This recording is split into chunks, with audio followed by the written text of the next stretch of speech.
All right, welcome back, everybody, to another episode of Anime Core. I'm drinking Iroh's Jasmine Dragon Tea. Jeremiah wouldn't let me say it. I didn't say I wouldn't let you say it. You're just trying to plug it at the worst time. You can do your plug now if you want. Thank you. It's really we're good. not sponsored. It's really flowery. I really like it. Not a sponsor. Shout out to Iroh. Not a sponsor. For making some good tea. Not a sponsor. No, it really is labeled Iroh's Jasmine Dragon Tea, though. Yeah, on the back. there's a tea spot near where we live, and they do loose leaf, and they do in fact sell Uncle Iroh's Jasmine Dragon Tea. So from the Airbender, if you're cool.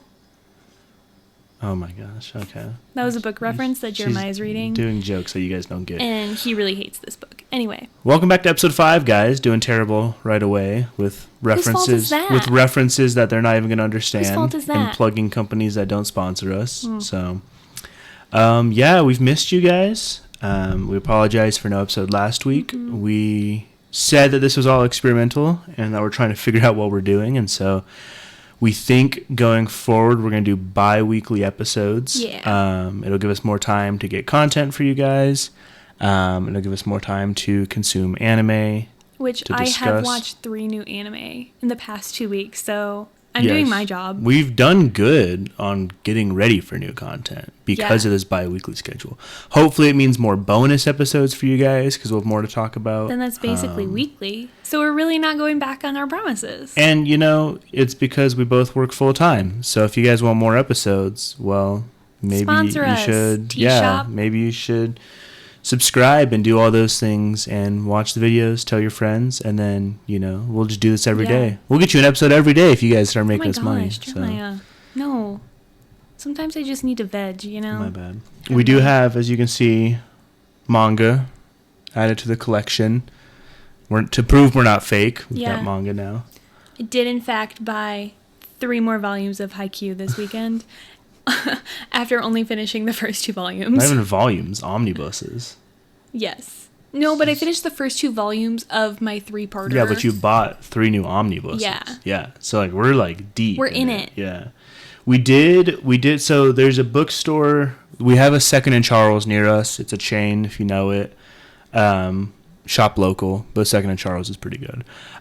They do blind date with a manga. At ours. At the one, near our place. Yeah. And so we did do blind date with a manga where we got each other a manga based off the description we think the other person would like. And so we can actually show you guys.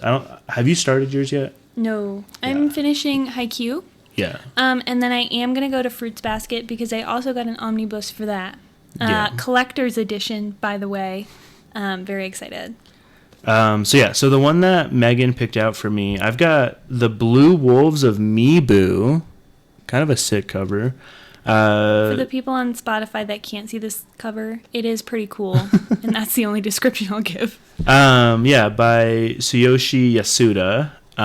It's set in like feudal 1863 Japan during like the height of the shogunate, and there's like ronin everywhere, and there's samurai everywhere.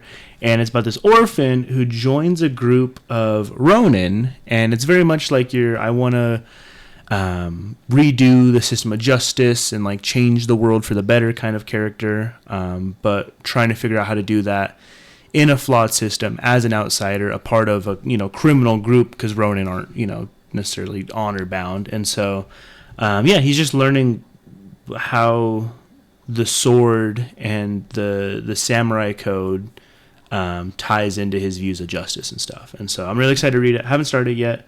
I do have the first volume, though, so I'm excited. Yeah. My cover is very pretty, if you can see it and are on YouTube. If you're not on YouTube, that's nice.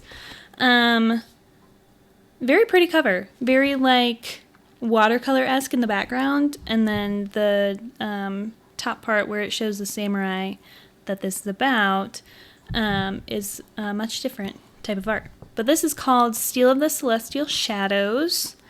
About a down-and-out samurai. I really don't know much about it. Down-and-out samurai, struggling through life. Can't even pick up a sword thanks to a curse. But then a beautiful and mysterious woman saves his life and soul. and that is the beginning of his journey. So I've never heard of this before, so I'm excited to try something very, very brand new. The style's really clean. Yeah. So we'll get those read hopefully within the next few weeks, so we can do a little book report for you guys. Book review. Yeah, it's That's fun to try out new anime or new manga, because we never would have picked these up. I think ourselves, no. and it was fun to pick it out for you. However, so. I may or may not just be binging Haikyuu. That's also fair. So I accidentally might be making a lot of trips to the bookstore to get more volumes. Yeah. They just like fell into my hands. I don't know what happened. Truly. So if you guys have been watching the past few episodes, this is episode 5. And the way we do this is we like to start off with an introduction piece to give you guys a little bit of an insight into our own anime and manga tastes. We've talked about our favorite anime, our favorite white-haired characters. Kilozoldic. What, anime manga world we'd want to live in.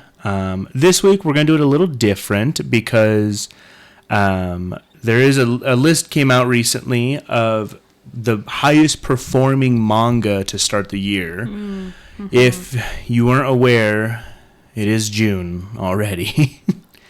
Midway through June at that. Not even that. I saw a post, this isn't anime related, but I saw a post saying because we're halfway through this year, we are now closer to the year 2050 than we are to the year 2000. I'm okay.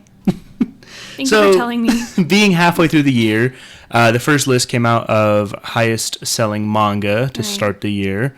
And so this is going to go from November 2024 to May 2025. I'm locked in. There are 8 on the list.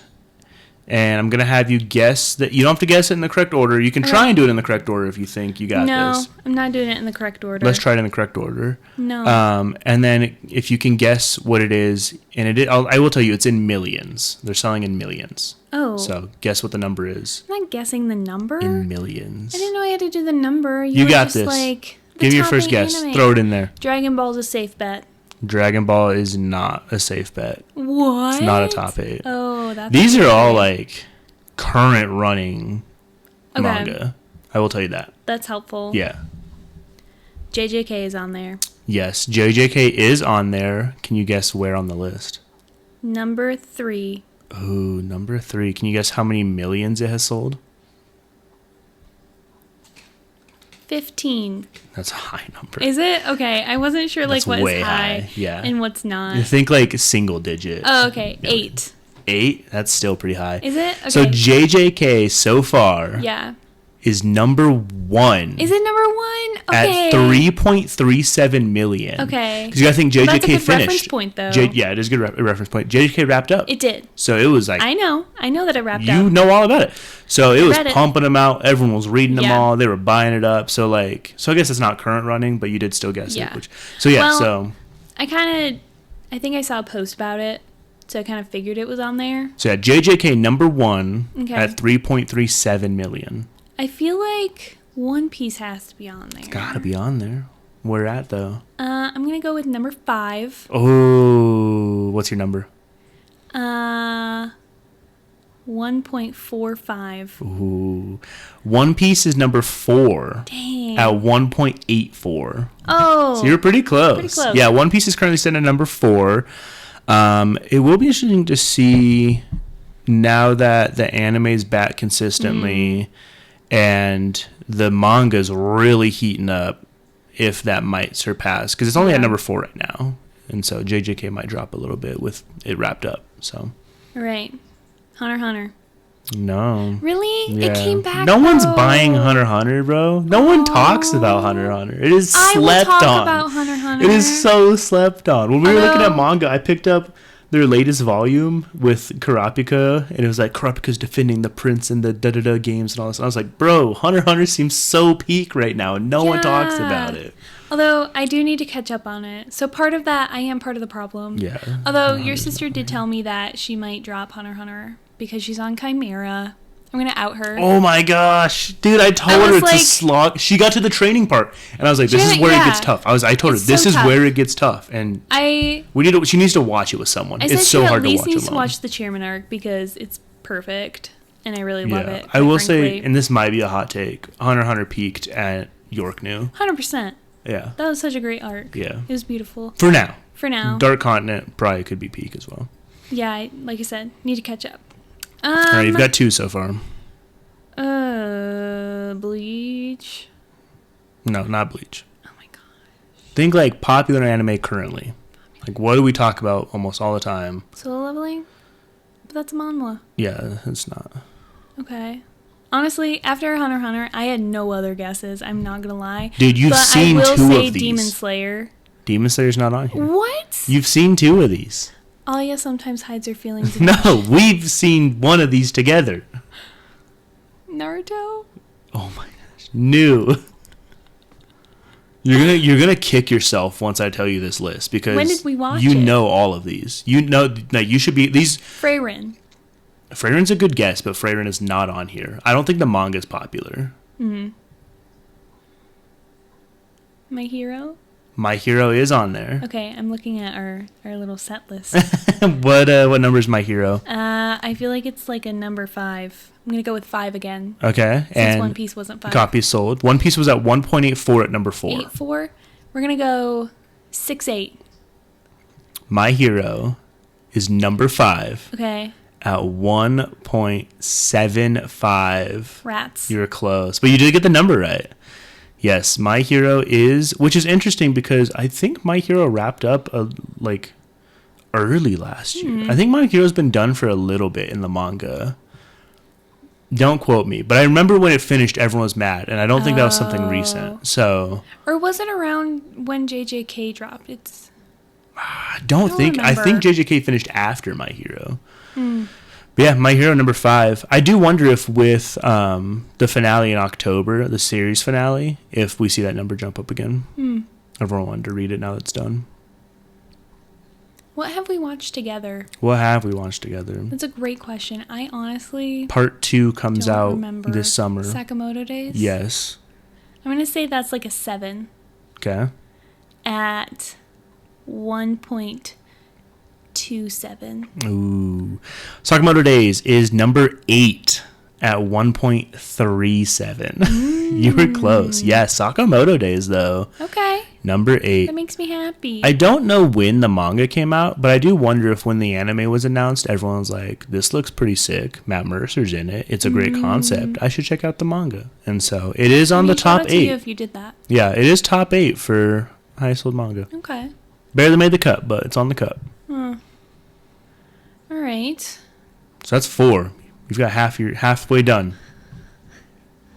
Massively struggling. What's crazy is these other 4 you've seen or started. Really? Yes. Okay, Haikyuu. Haikyuu is not on here. Rats. Think like spring anime. Think what was big in the spring anime list. I don't remember. I'm really bad at this. You got this. Apothecary Diaries. Apothecary Diaries is on the list. Yes. I'm gonna go number 3. Okay. Because it got really popular. Okay.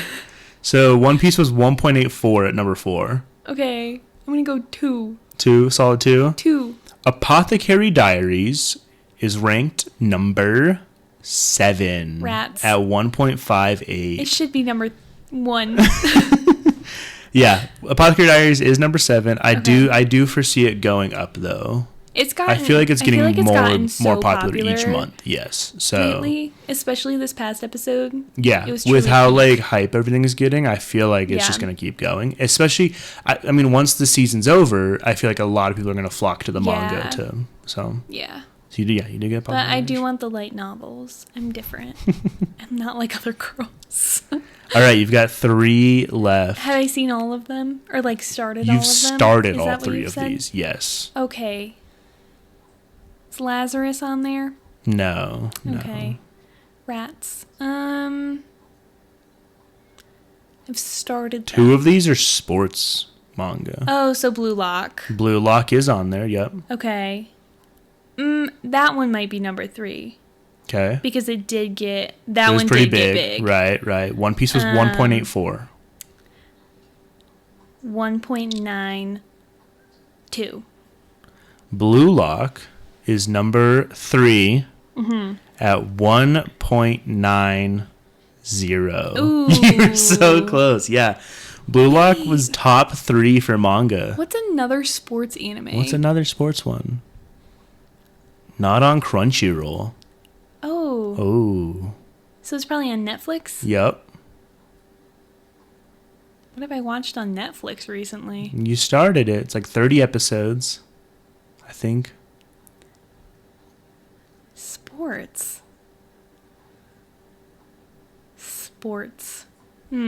Keep with the Blue Lock title. Oh, blue box. Blue. I can picture it. Blue She Box. plays basketball. It's Blue Box. It's Blue Box. Yes, Blue Box is on here. What number? Okay, I watched episode 1. Yep. I was going to say you started it. I did start it. You are correct. I do need to continue. So it's on your radar. Because I am just interested. I just wasn't like into it at the Yeah, time. yeah. So I need to go back to it. So where's Blue Box on the list? Ooh. So far you've got number 2 and number 6 left. I'm going to go with 6. It is 6. Pretty easy. Okay. My Hero was 1.75. Okay. Apothecary Diaries was 1.58. Okay, so this is probably in the 6 range. Come. We'll go 6.8. 1.70. Rats. Yes, Blue Box is on here though. I did not that's think great, Blue Box though. manga was that big of a manga. You mentioned though that when you heard about it, Blue Box seemed like it was a pretty popular anime. Yeah, I think it was up for some awards too. So there's That's chill. some Blue Box fans out there. yeah, that's exciting. So what is the number 2 best-selling manga to start the year? Oh my gosh. Come on. You got this. You got this. We started it. We together. We started it. You and I. Yep. When? Doesn't matter if you're gonna tell me or not. I probably will still. When it came not out, it was a remember. spring anime towards the beginning of the year. Oh. It was up for some awards. It was up for best character. Oh, Don. Don. That makes so much sense. Is number 2. Yeah. We did start it. I will not Yes. continue it, but you are. Yeah, I'm trying to get into it. Yeah. My issues with Don is it's the same beef I have with just certain anime in general. Yeah. It's just the hypersexualization of characters. Yeah. And that's one thing that we've talked about off screen is how as much as we don't like Attack on Titan, I will give AOT its flowers that there's not a single sexualized character in that. Although before you come at us for Attack on Titan, Jeremiah did purchase. I did purchase volumes 1 through 3. Yes. I booed him. I'm giving it a chance, guys. I watched the anime. I booed him. We're going to try and read it to see if it's a little better without the voices. Aaron Knights, you know who you are. Yeah, so Don is the second best-selling at 2.5 or 2.54 million. That is wild. Yeah. Honestly, Apothecary Diaries still deserves to be number 1. I said what I said. I mean, it's insane though. Like this list, like JJK, 3 million, and then 2 million, and then a bunch of 1 point something millions. I'm shocked that none of like the big 3 are on the list still. One Piece is on there. Bleach and Naruto aren't. One Piece is on there? Yeah. One Piece was 4. This is how bad my memory is. Yeah. I just don't remember what I guessed like 5 minutes ago. But One Piece is currently going though. I think Bleach is done and Naruto's been done. And so when One Piece is still releasing, people want to, especially because One Piece is at the point where everyone is like, all right. And they're going to find the One Piece. We're getting, like, it's in game. We're wrapping this up. I've been ride or die for thousands of chapters. I'm here till the end kind of thing. And what do you think the One Piece is? The friends we find along the way. That's what I was going to say. That's my personal... No, Oda literally came out and he was like, it's nothing dumb like that. Oda was like, I'd be pissed Honestly, if that's what it was. I love that for One Piece fans. Do you feel better about Oda that was now? like, it is something. So have you heard the major One Piece theory of what the One Piece is? My eyelid just twitched. Interesting. I don't get that. Why that has to do anything with it doesn't, but it really distracted me for a hot second. Do you need me to ask my question again? No. Have you heard the big theory though? No, because I don't watch One Piece. I don't know what subreddits you're on, girl. I'm not on any Reddits. I'm not on the sub or the main or the Reddits. So the major One Piece theory is that when they get to because you know how like the world's lined up where like there's like a strip of land one way, and the grand line the other way. Wait, is this the thing where it like connects the oceans? And so there's a theory that when they get to the end of the Grand Line, because they'll be back at the wall, the red line, that basically they'll uncover a way to destroy the red line. And so because the way that the world's set up is you have your North Blue, East Blue, South Blue, West Blue, which are 4 oceans split up by this X kind of thing. X marks the spot as well. And so there's this thought that they'll destroy the red line, and in thus doing so, it'll achieve the crew's dreams. Frankie wants a ship that made it around the world, check. Brooks wants to get back to the other side of the wall to see the whale that they left behind, check. That's so sad. Sanji wants to find what's known as the All Blue, which is a body of water that has all the fish in the world in it, like one of each species. So if you connect which if you destroy the red line, it would create the All Blue. So stuff like that, right? And in thus doing so, it would make it harder for the world government to reign, because the reason the world government's able to have so much power is because all these islands are split up by water, by land masses, by the Grand Line, and so they're very isolated and rely on an organization like the world government to keep them connected for trade, for news, for all these different things, right, for protection. And if you brought the whole world together, then it would be harder for the world government to maintain control, because there'd be less reliance on it. And so thus that's why the world government is so against getting to the One Piece and stuff. I think it's like the best theory that One Piece fans have like agreed on to date of this is probably what it is. Sounds like a good theory. It's one that like if it came out to be that, I wouldn't be upset. I'd be like, okay, that's cool. Like it's a world changing event. It's super crazy. Like something you don't come back from. It's kind of like the rumbling in AOT where you're like, but this is huge. Would you have some semblance of disappointment because like it's a fan theory that you kind of already knew about? Right. No, I don't think so. I really don't think there's any ending that would upset me at this point, especially because Oda was like, it's not something like intangible. Like something's going to happen. There's something big happening.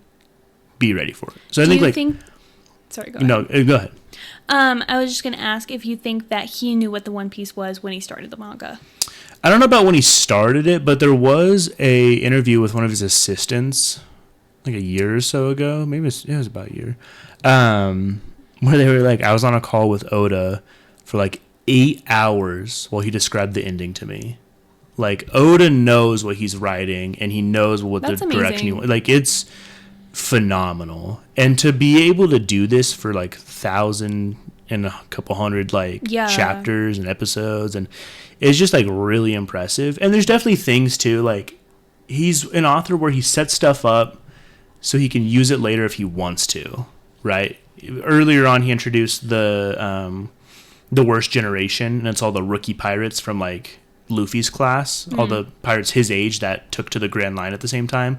Him, Trafalgar Law, Eustace Kid, Jory Bonnie, all like I think it was like 7 or so of them.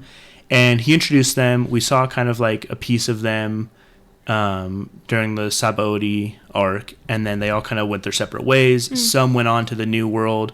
Luffy and his crew got set back because of the events.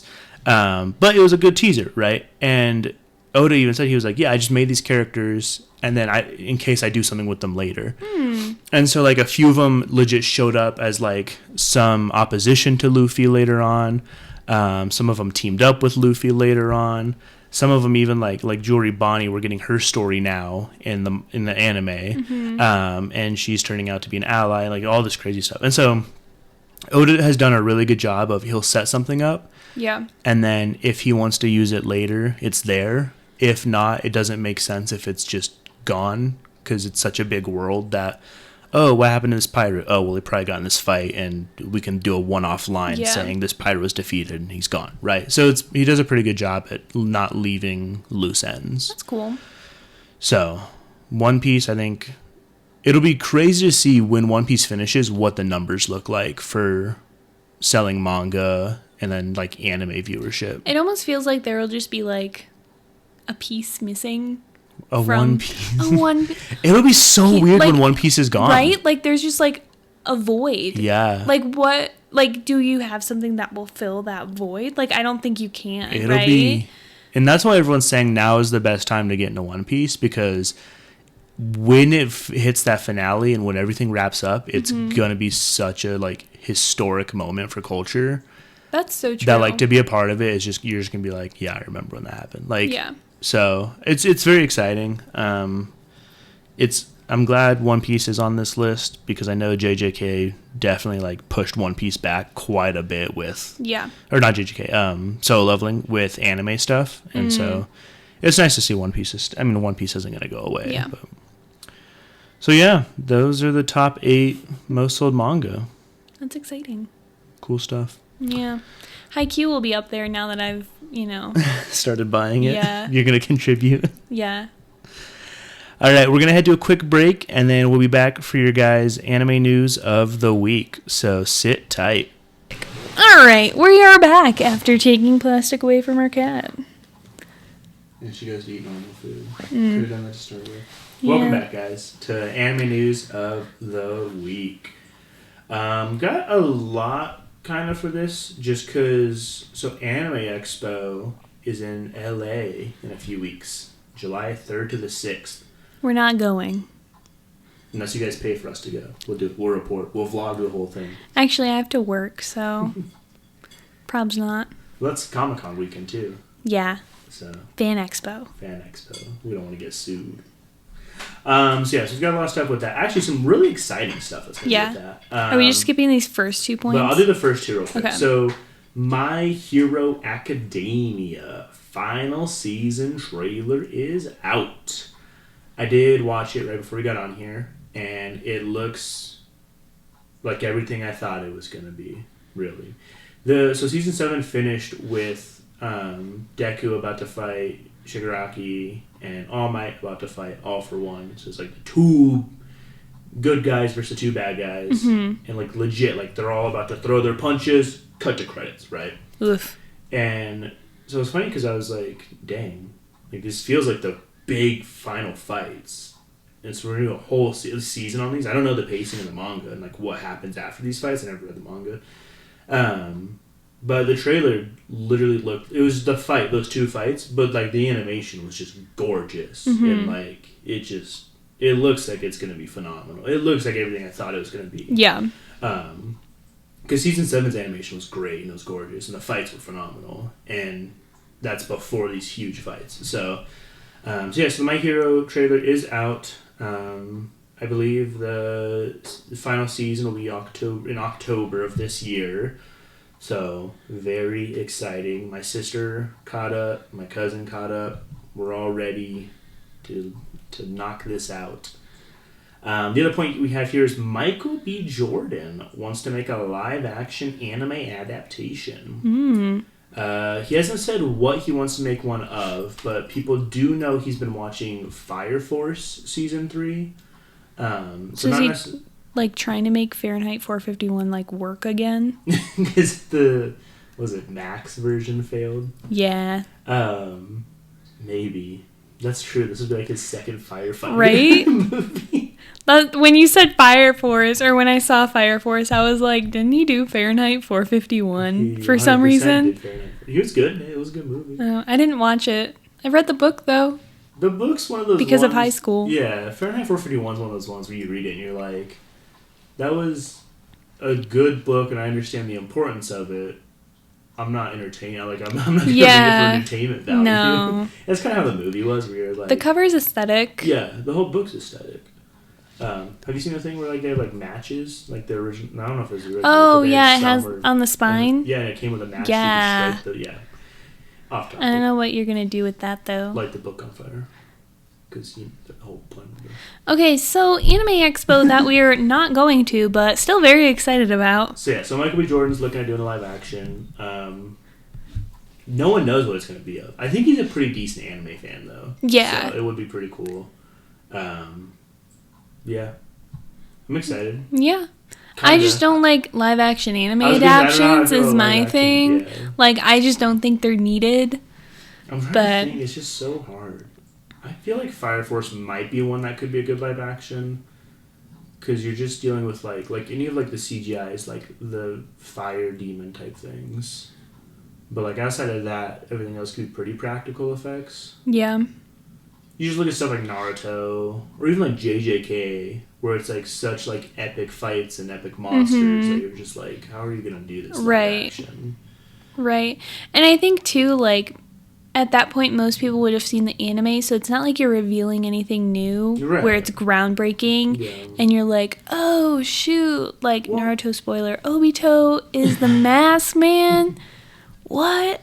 Well, and then you're running into the issue of that The Last of Us had with Season 2, where it's like, unless you're making a one-to-one replica, no one's going to like it. Yeah. Because they love the source material. Right. I did hear that the new How to Train Your Dragon live action is out, and I heard that it's basically a one-to-one. Really? Yeah. I mean, the trailer did look like it. Yeah, so the only complaints you have is probably, like, acting and, like, set and character design. But outside of that, like, if you like How to Train Your Dragon, you're gonna like the stuff. Okay. So that's the hard part. Is it's like it's hard to do one-to-ones, and some people want that, some people don't. Who do you cater to? What do you create? So it'll be interesting to see what he goes forward with. It's Michael B. Jordan though, so I feel like he's got a good enough pull that he can get a good budget and a good cast for it. Hopefully. But Anime Expo. Alrighty. Ooh, starting off strong with JJK Season 3. Hopefully info on July 3rd with a possible teaser.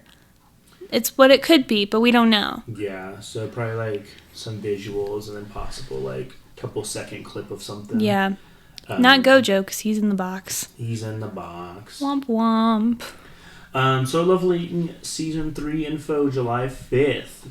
Possible visuals for that one. Just reminding us that it won't come out till 2028. It's so funny because I feel like at Anime Expo each year between like this year, 26, 27, it's just going to be a teaser of solo leveling. Look, it's Genu. Oh, here's a new picture from the show. Oh, here's a Look, it's Genu again. Remember how attractive he is? So it's going to be funny watching Solo Leveling Studio try to like help us remember how important solo Do we leveling think is. his chin gets pointier in Season 3?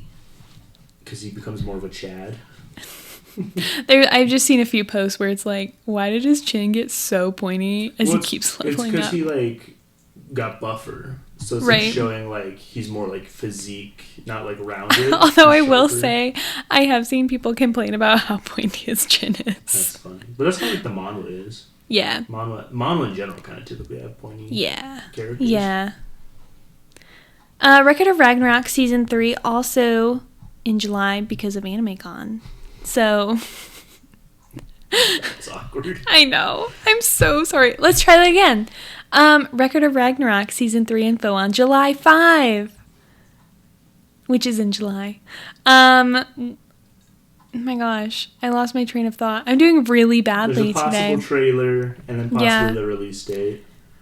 This is tea, I promise. What I have been drinking. It's exciting though. I think it's been like a year or so since Season 2. Record of Ragnarok's one where it's people watch it and it's hype, and then there's just nothing about it. So then everyone just kind of forgets about it, and then they're randomly like, "Hey guys, remember that one random anime you found on Netflix a few years back? Hey, Season 2's out now." And you're like, "Oh, sick!" And you watch it, and then you forget about it because there's no news about it. And then now it's like, Ayo, "Hey, Season you guys 3. remember that one really cool fighting anime?" Yeah. So it is cool. So the humans just haven't been decimated yet? No, because it's like they have to like it's like first 1 to 10 or something. I think. First 1 to 10? Something like that. So they just kind of keep stacking up heroes. Yeah. Because I've only seen episode 1, which was. We started like the first 2 or 3 because we got halfway through the Thor fight. We might have finished the Thor fight. Oh, I thought that was episode 1. No, it's like it's kind of like To Hero X, where it's okay. like a few episodes per segment. Okay, but that's the only fight that I've watched. Yeah. We did finish the Thor fight. We did, yeah, against like Mubu or whatever. Yeah. Yeah, that was a pretty good one. That was honestly like probably the worst fight on the season for Season 1. Oh wow. I got really into Record. It was kind of like one of my first niche anime I watched back in the day when it came out. Because it's one of those ones where it's like, it's not Naruto, it's not One Piece. No one really talks about it. You just kind of find it, watch it, and keep it to yourself. We share it with people, but no one talks about it, right? Yep. And so I watched it and I was like, oh, this is really cool. Watched all season 1, loved it, and then season 2 came out and I haven't gotten around to it, and now season 3's going to be getting announced. So On July 5. July 5. Hell's Paradise, season 2 info, July 3. Possible trailer on that date. That's exciting because Hell's Paradise is one that I feel like a lot of people have been waiting for more stuff on. We started that one. I have a friend. She does not watch anime at all. Hell's Paradise is the only anime she's seen, and she loved it.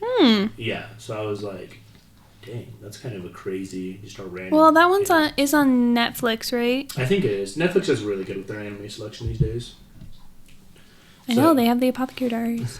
So Hell's Paradise season 2. We're gonna start getting some more stuff on it. And then JoJo's Part 7, info on July 4th, which is a possible teaser and release date. I really don't know anything about JoJo's. This is the Steel Ball Run arc that everyone's like, this is peak JoJo Bizarre. This is where JoJo is the best. So I have started JoJo. exciting. Yes. I really just start animes and don't finish them. JoJo's is such a bizarre one, such a weird one. But I feel like it's one that I feel like people watch it and you either love JoJo's or you just watch it because it's entertaining and you just know it's important kind of thing. Yeah. And I think that's kind of where I'm at, where I'm like, I don't love it, but I do enjoy it. Yeah. It's entertaining. I might leave that one to you. Yeah. I have 8 seasons of Haikyuu to get through. Oh, man. And I am on episode 4. I did not know there was 8 seasons. That's yeah. Crazy. At least I think there are. That was what I saw on Crunchyroll. I think. Hang on, my episode might start. Chainsaw Man movie info, July 3. Hopefully we get a trailer that day. Yeah. Exciting to see Chainsaw Man make some moves again. Fun fact, we have a Pachita stuffy. Oh, it's on the ground. Our cat's obsessed. Our cat's obsessed with it. And we will put it on the bookshelf and we'll wake up and it's somewhere else in the apartment. But we never see her move it. So maybe it moves on its own. True, it could be alive. Our poor cat having to fight it. That is the only thing that I know about Chainsaw Man. The dog comes alive as a stuffed animal. And then Bleach Part 4, info on July 4th. Another possible teaser and release date. This one's kind of cool. Cyberpunk Edge Runners is getting a new anime. Getting info on that July 4th with some possible visuals. That's when we started. You weren't really a fan. You're not a sci-fi person. I'm not really a sci-fi person. Gorgeous animation. I'll give the animation creds. For sure. Heart-wrenching, cry your eyes out, don't go to work for a week because you're depressed endings. No, I'm excited that they're getting a new anime. This is also huge because Cyberpunk, I think, recently announced that they're working on a new video game as well. And so Cyberpunk's an excellent universe and world, and I think it's great for video games and great for animes, clearly. So I just love that they're telling more stories on it. And then One Punch Man Season 3 info is being announced on July 5th. Another possible trailer there. You know why this one's huge? No, I don't. I think it's been 5 years since Season 2. Oh my gosh. One Punch Man fans are in shambles. You guys have great endurance. So, it's shout been out to you. Hot minute. Cullen, got really big into it. Really? And then it was just nothing. Dang. And then nothing for years. And he was just like, I mean, what is anime? I hate it. You know what? I can relate. There are a few manhwa that I've started, and then it's you find out that they're on hiatus. But that's the issue for with a while. Niche anime and manga and manhwa. Is you get into them, and it's you're the only person watching this, or the artist is kind of dying right now, so we're taking a break. Yeah, and it sucks because it's Hunter x Hunter is so close to hitting such huge strides. That'd be historic, and it's just so tough. But it's heartbreaking because it's you guys are making such phenomenal art, and it sucks that sometimes it seems like artists sacrifice their health for this, so often, and I'm just take care of yourself. Hunter x Hunter's mangaka loves what he's creating, and so it's hard. He did a post on Reddit. last year, I want to say, where he was like, in case I die before I finish it, here's the 3 endings I want to do. That's so wild. So I remember you telling me that. So everyone was that. just like both like happy but also heartbroken because they're like, Yeah. please don't die. Like, take care of Yeah. yourself. Freyrin Season 2 info July 4 with a possible teaser. That's pretty cool. That is exciting.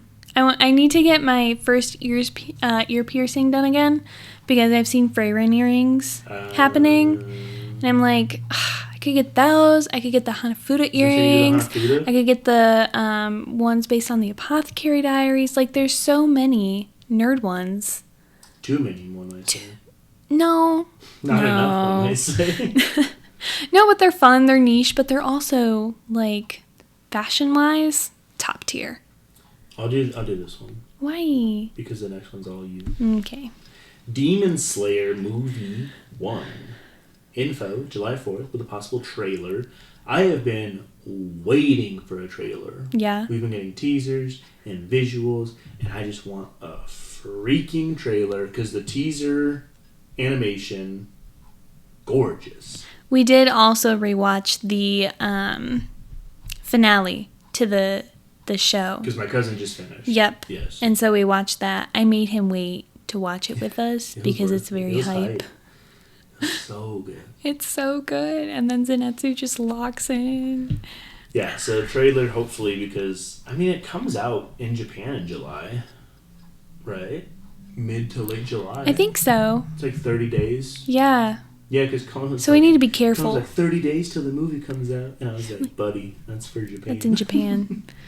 All right, well, Haikyuu, movie number 2, info on July 4th.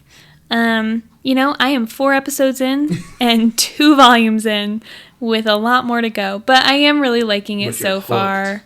Yeah, it's super fun. I'm ready to get to some hype volleyball games, and I'm like, I need to watch volleyball now. So in the anime, I just got done with the part where they are doing like a freshman v freshman game. Or a first year v first year. I remember Maddie telling me about that. Yeah, that's a fun one because basically the 2 main characters at this point, Kageyama and Hinata, not Naruto's wife, they don't like each other. They played against each other once, and this was Hinata's only volleyball game ever. But he trained with the aunties and the girls' team between then and now, and this man just loves volleyball, but he's like 5'4", but super fast and can jump. And then Kageyama's like known as the king of the court, and a phenomenal setter. And so in this game they kind of learn how to work together a little bit, and then it kind of progresses from there. And so I think I just finished in the manga. I just finished where they play their first practice game as a full team against, I think it's like the top ranked high school or one of the ranked high schools. And they did win, but at the end of the last set, the other team's like star setter came out. And so they're like, we gotta get our stuff together before we play them again. Oh, wow. Yeah. Sports anime. Sports things. We need to watch the golf anime. We do need to watch the golf anime. Are there any baseball animes? Yeah, there's gotta be. There are? Yeah. Okay. That'd be a fun one. Do we want to watch Blue Log? Yeah. I feel like we should. With the World Cup coming up and around the corner next year, that'd be a fun one to do. Soccer. The Club World Cups right now. $4 tickets to the Club World Cup. You gotta go see. That's wild. That's so wild. All right. Ghost in the Shell, new anime. Info, July 3rd with a possible teaser. This is huge. Ghost in the Shell is a big one. So this is sweet that they're getting new anime. Pretty sci-fi, pretty dystopian, so you probably won't be a big fan. They did a live action movie for this. Oh. And it got a lot of pushback. Because the main character was Scarlett Johansson. What? And it was whitewashed like crazy. Oh, no. And so, Ghost in the Shell is ready for redemption, and a new anime would be really sweet. I feel like we need more sci-fi, dystopian anime. That's also why I'm excited for new Edge Runners. Yeah. because we have way too many isekai fantasy. Why would you say that? Oh my gosh. Fight me. Fight me right now. I pull up Crunchyroll and it's just isekai after fantasy after fantasy. It is ridiculous. And I'm happy for the fantasy fans that would love to go to a fantasy world. So you hate me in less words. Tea, and they get to live out these dreams through these characters. I am so happy for you, but the rest of us nerds need to eat. Listen, you've never watched Seventh Time Loop ever in your life, have you? Villainous' dog is now my aunt. I've never watched that one either. Probably is something. So Ghost in the Shell, pretty hype. All right, I'm taking the next two. I know. Okay. Spy Family Season 3. Info on July 3rd. I'm so excited. I love Spy Family. Like if they do a trailer, this trailer is going to be so hype and so adorable. Yeah. It's just like, we're back. We're back. They're just such a cute family, except not really a family. And I just love the chaos. It's so fun and cute. And I need to catch up on the manga as well. I'm so excited for Spy Family to come back. Get your peanuts ready, kids. We're so back in October, I think. Is that one thing they're dropping? I think season. It'd be a good fall. I think season 3 is October, fall area, and then the next one I'm also really excited about is Wisteria Wand and Sword, season 2 info on July 4th with a possible teaser. That one's huge because Wisteria was bigger than I think they thought it was going to be. Which is fun because that's also such a cute anime. Yeah. That one's very fantasy. Yeah, there was one that the first season dropped without much like hype behind it, and then it just turned into one where everyone loved it. But I remember watching it, and I was like, "Oh my gosh, I love this." He just wants to be with his friend the mage. I think it kind of I enjoyed it. I think it kind of reminded me a lot of like it gave me Harry Potter vibes. Is it because he has black hair and glasses, and then there's also a Snape-like character? He's mean. No, it literally like it's a magic school for like wizards. Yeah. He's kind of this like outsider coming into this world and like he's kind of unsure about it. Teacher that bullies him kind of thing who's like super like elitist about his magic. Mm-hmm. The students, like he's got like a student rival who's got like a squad of 3 that like pick on him because this kid is lower status than him. Well, I don't think he has magic. That's why he has his sword. Yeah. But like it reminds me of kind of Harry Potter, just in way more medieval, way better world building, way better characters. I need to rewatch it, honestly. It was just gorgeous. I did see something earlier. Somebody did a fan animated like edit of Harry Potter. Would Harry Potter be better? Because the show's coming out. Ooh. Would Harry Potter be better as an anime/animated show instead of live action? I think if they like did it, I mean, they're doing it again. Yeah. I think if you're gonna do it again, I think anime would be better. Yeah. Because like to me, like Emma Watson is Hermione. Yeah. The whole generation grew up with. Yeah, like and the casting really was pretty great. For obviously it wasn't diverse, but you can keep the kids that they have cast already and just throw them into voice acting for an animated. Yeah, I think animated could be really fun. Like you could do a lot. Really cool magic stuff. Yeah, and I think you could include more as well, especially with the house elves. A lot got cut with the house elves in book 4. Stuff with, like, as a villain. Yeah, like the start of Goblet of Fire and even the end of Goblet of Fire, like that cemetery scene. That'd be so creepy. So, with story though, very exciting. Very exciting. I need to rewatch it now. Final little bit of news we have for Anime Expo: Fire Force Season 3 Part 2.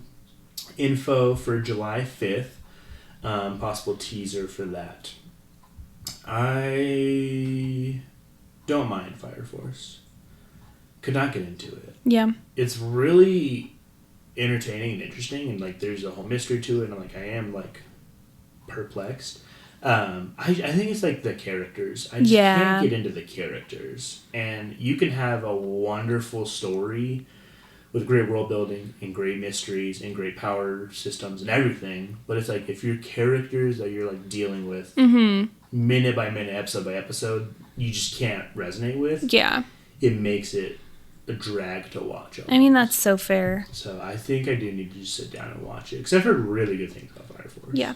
And if Michael B. Jordan is doing a live action, and I want to be a part of it. On the cast? Yeah. Oh, okay. Okay, I'll take the next one, even though it's not really my dealio, but... Oh, I thought it kind of was. You were looking at it in the store. I want to read it. Okay. Yeah. Anywho, Vinland Saga manga will end before July 19th with just 1 or 2 more chapters. Pairing that with Kaiju number 8 ends in 2 more chapters. And I want to say, I think both of these were surprises to the manga readers. Really? These were announced and everyone was like, oh, wait, what? Aww. And so, 1, heartbreaking. 2, I wonder how they're going to wrap it up in just a couple chapters if no one saw an ending coming. Yeah. Like, there's somewhere you're just like, okay, it feels like it's kind of like on its downturn. Yeah. But for them to just be like, cool, we're done in 2 chapters. And you're like, what are you doing in the next, 30, 60 pages to finish this up? Yeah. So, that would be interesting to see how they end it. Because I know Vinland Saga is huge. And that's an anime that's on our list. And everything I've heard about it is just excellent. Yeah. And so, hopefully it sticks the landing. Because that'd be so sad for it to be remembered for its bad ending. Like so many manga give. Yeah. I'll let you do the next one, too. This one pertains to you. Because you're going to be watching it when it's out.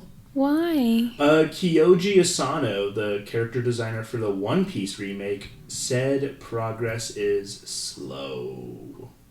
Wait, is this like the live action, or is this the one where they're like remastering? The one that like it's they're speeding it up kind of thing. Oh. Where it's One Piece but like condensed and better pacing. Oh. Literally removing the one issue people have with One Piece. Yes. So instead of 1,000 episodes, it's like 500? It's like 999, yeah. Okay. There's one episode that no one... You can finish it in a weekend. Yeah, so if you were wondering what was up with the One Piece remake, like the rest of us, because we were told, oh, it's going to be October, oh, it'll be January, oh, it'll be when the new One Piece, like, all these things when it's going to drop. If you're wondering what's up with that, progress is slow, and we're still waiting to find out more. So, not too excited to hear about that. Yeah. At this point, I wonder if they just wait till One Piece is done and then just drop this to keep One Piece rolling, and still talked about marketing-wise. I don't know. All right. Beginning After the End, Season 2 has been confirmed for 2026. Which you love that anime. Well, I just started it. I mean, I like it. It looks cute. I like it. I think if you like The Dragon Prince, which is on Netflix, then you'll like this. Like, it's very, like, wholesome, I guess. I don't know if that's the right word to describe it. But, like, not as serious as other animes, maybe. Just in both, like, the tone of the story, but then the characters themselves. Because the character does follow, like, a child. Okay. And so in his past life, he was a king. And then when he passed away, he got reincarnated into this other world as a child. And then was insane as mana control. Oh. But then a few episodes in, he ended up, him and his family, they were traveling to the academy so he could learn more about magic and everything. But then they got ambushed by some bandits. And so he actually, like, lost contact with his parents for a bit there. And that's when he fell into the cave of a fun little magical creature. Fun little magical creature. Yeah, actually it was a big magical creature. Ah. Yeah. So I need to catch up on it. I think I made it to episode 8. Okay. So. It's right up your alley. Isekai. I'll probably, I think I'll finish it. I don't think it'll be my favorite. I'm really happy if you like it. I did see some complaints about the animation. Too basic? Yeah. So, I thought it was fine. Because, I just thought it was fine. Nice. Oh my gosh. For this next one. Mad. If you're driving a car, please pull over. If you're standing, sit down. If you're holding a dangerous weapon, please. Do we need to, sword it. like, rewatch this one? Like, what have we missed? Because Ninja Kamui has been confirmed for season 2. Like, and season 3. Did we watch Ninja Kamui is getting 2 more seasons. Did we watch the same anime? Like, do we need to rewatch this to see if we were just like, I don't know, insane at the time? It's like, what's up with it? I was talking to Cullen about this the other day, my cousin, and I was like, yeah, Ninja Kamui wasn't one for us. It just felt, and he's like, okay. He's like, maybe I'll give it a try, just see if I like it, and because I think it's like 6 episodes, 8 episodes. It's not. It was a short one.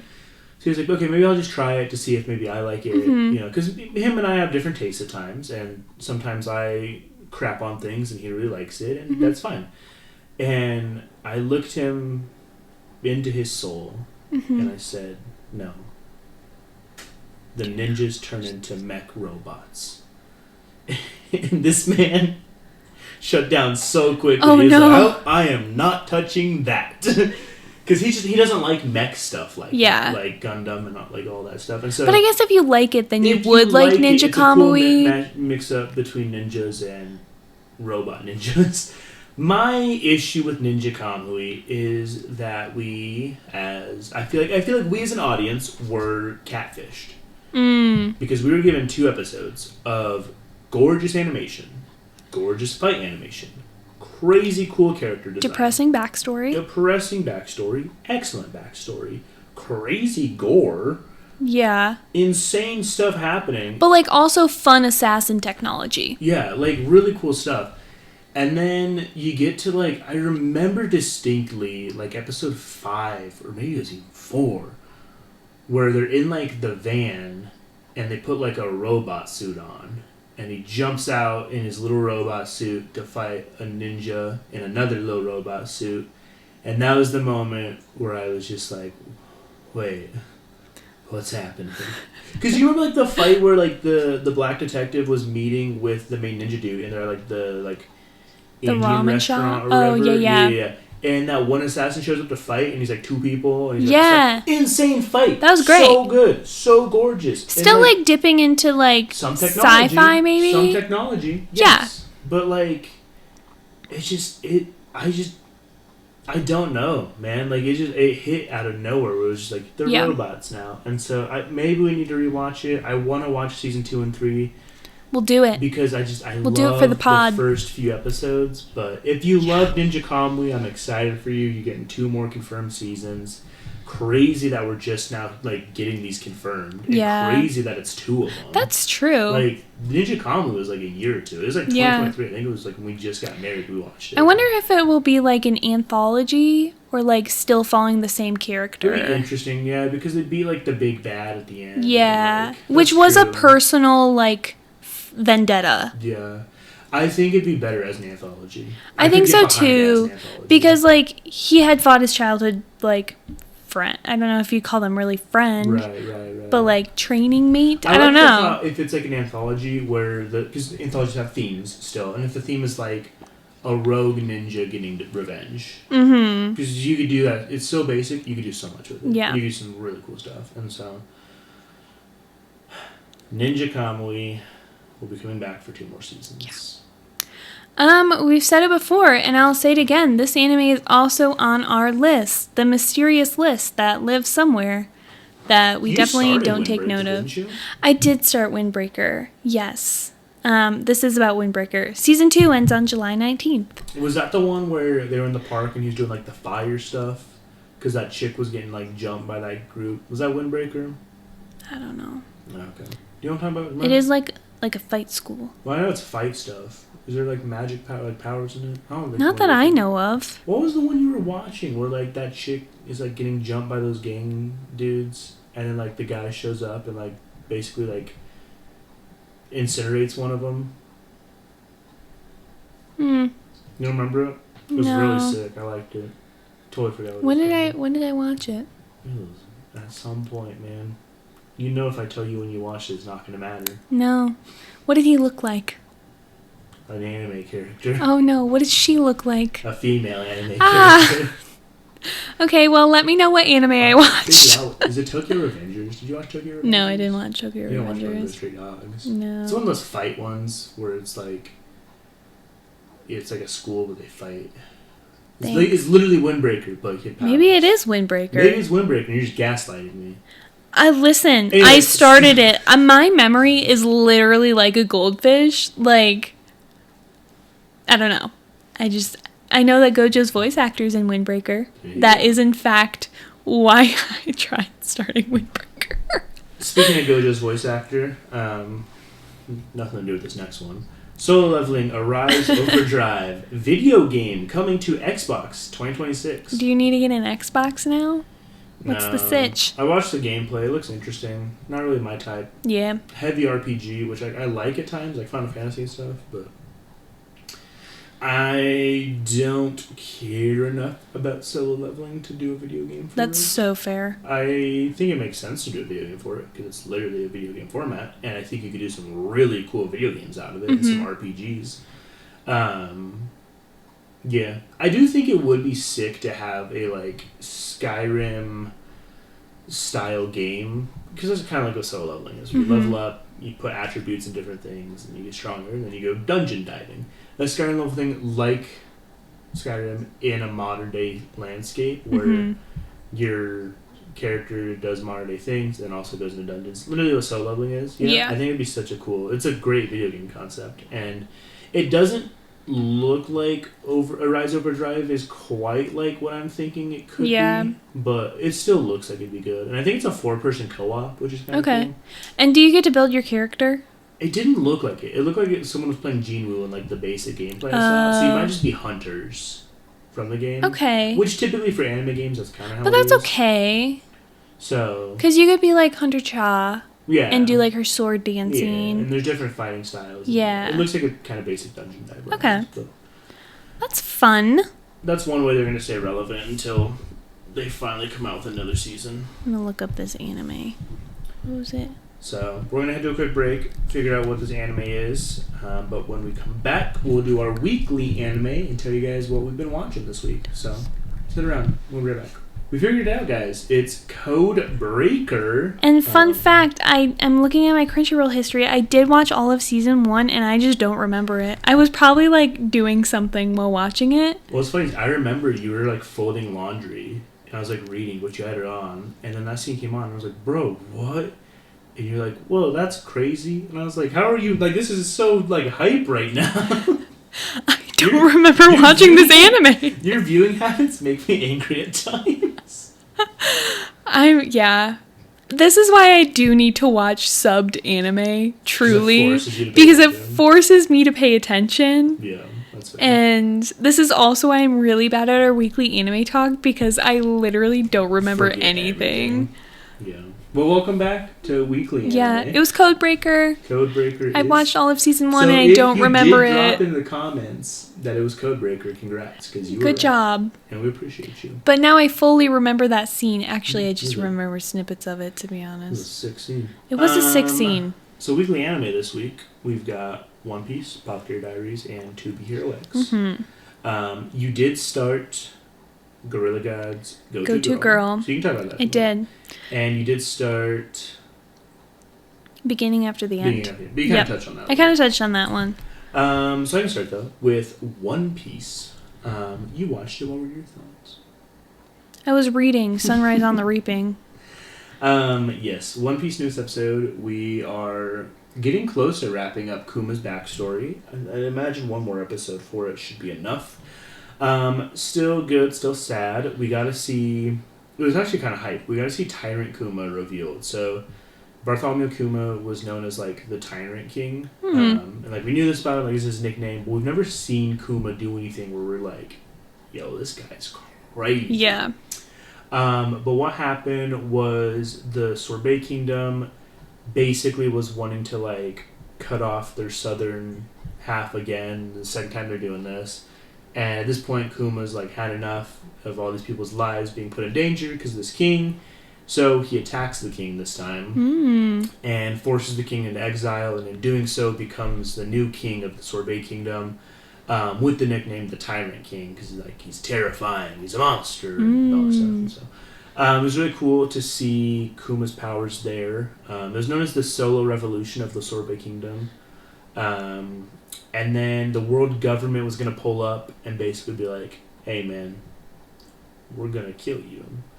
And if they landed on the island, they probably would have hurt a lot of people. And so Kuma like sailed out alone against like a fleet of like 3 like giant ships, and basically nuked them with air pressure. You saw the scene; it was redonkulous. I thought it was a Rasengan. It did look like a Rasengan. It was funny too. They added the Willem Dafoe meme in there where he's like staring up at the sky, freaking out. One of the sailors had that face. Totally random, totally cool. So then after that, Kuma becomes a wanted pirate and decides to set sail so he doesn't put his daughter and others in danger. And while sailing, he wants to find a cure to her disease, it's like sapphire stone disease or whatever, where if she goes into sun or moonlight, she gets sapphires on her skin until she like dies. So he's trying to find a cure. He runs into Dragon from the Revolutionary Army, and they catch up. And I will say, it has been great getting to see Luffy's dad in like this story, because before, his dad's been super like mysterious and like mythical and powerful, and almost too like seemed like a terrible, rude, mean guy, because it's like you never see him care for Luffy. I think he just always seems angry and like against the world government, but is also like he's fighting like oppression. So it's been cool seeing like Dragon in these stories and stuff. But yeah, he's just basically like, hey Kuma, like you could go talk to the world's smartest man at Egghead Island. You could procure it. And so Kuma takes his daughter there to Vegapunk, and Vegapunk's basically like, I will cure her disease for free if you let me make clones of you as soldiers to like create peace. So we got the origin of the pacifistas and why Kuma allowed Vegapunk to make these clones.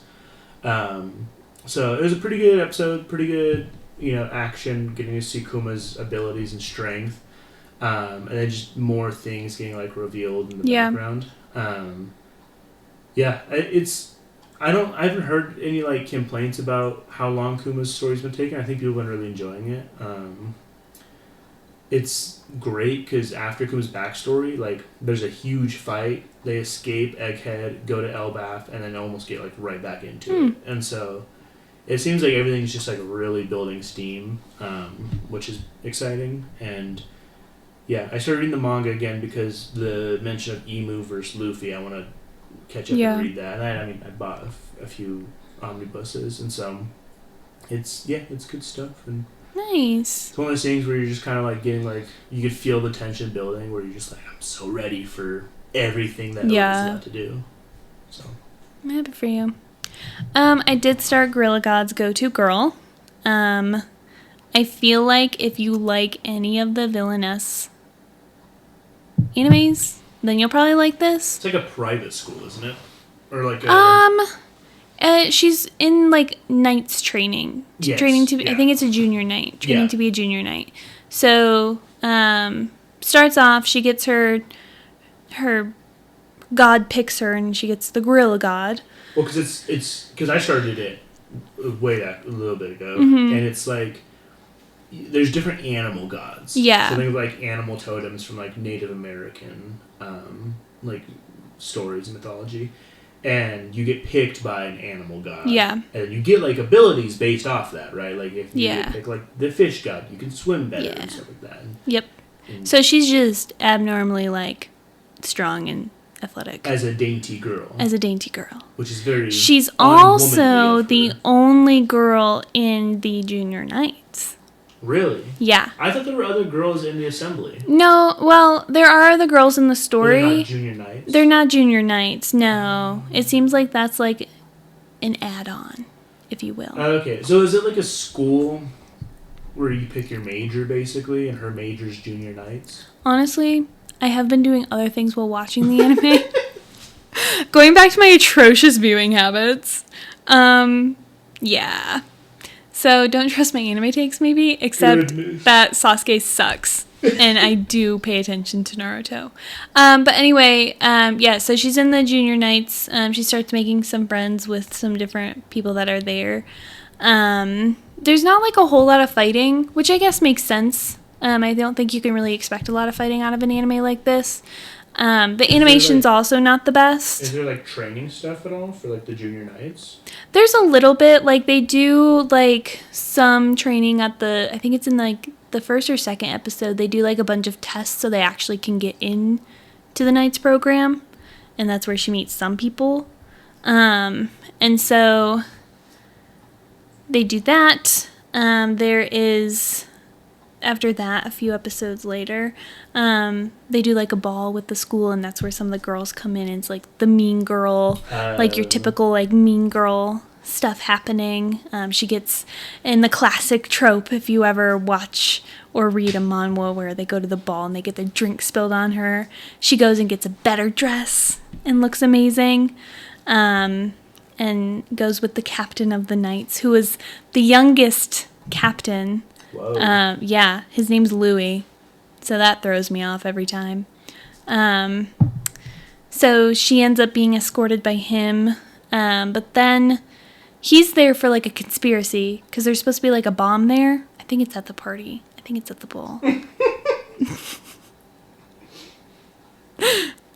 Yes, it is, because she is trapped in a closet, and she's really sad that she gets trapped. And then a squirrel shows up. Oh my god. And she starts talking to the squirrel. And then she finds the bomb and throws it in the air while the fireworks are going on. Whoa. So then it like doesn't hurt anyone. And it looks like the fireworks. Yeah. Yeah. And now I'm at the part where her and Louis, because we find out that the squirrel was Louis this whole time, because he was chosen by the squirrel god. Oh my gosh, it sounds like you're really into this. No, because I've been doing other stuff while watching it. Oh dear. Are my recaps legit? I don't know.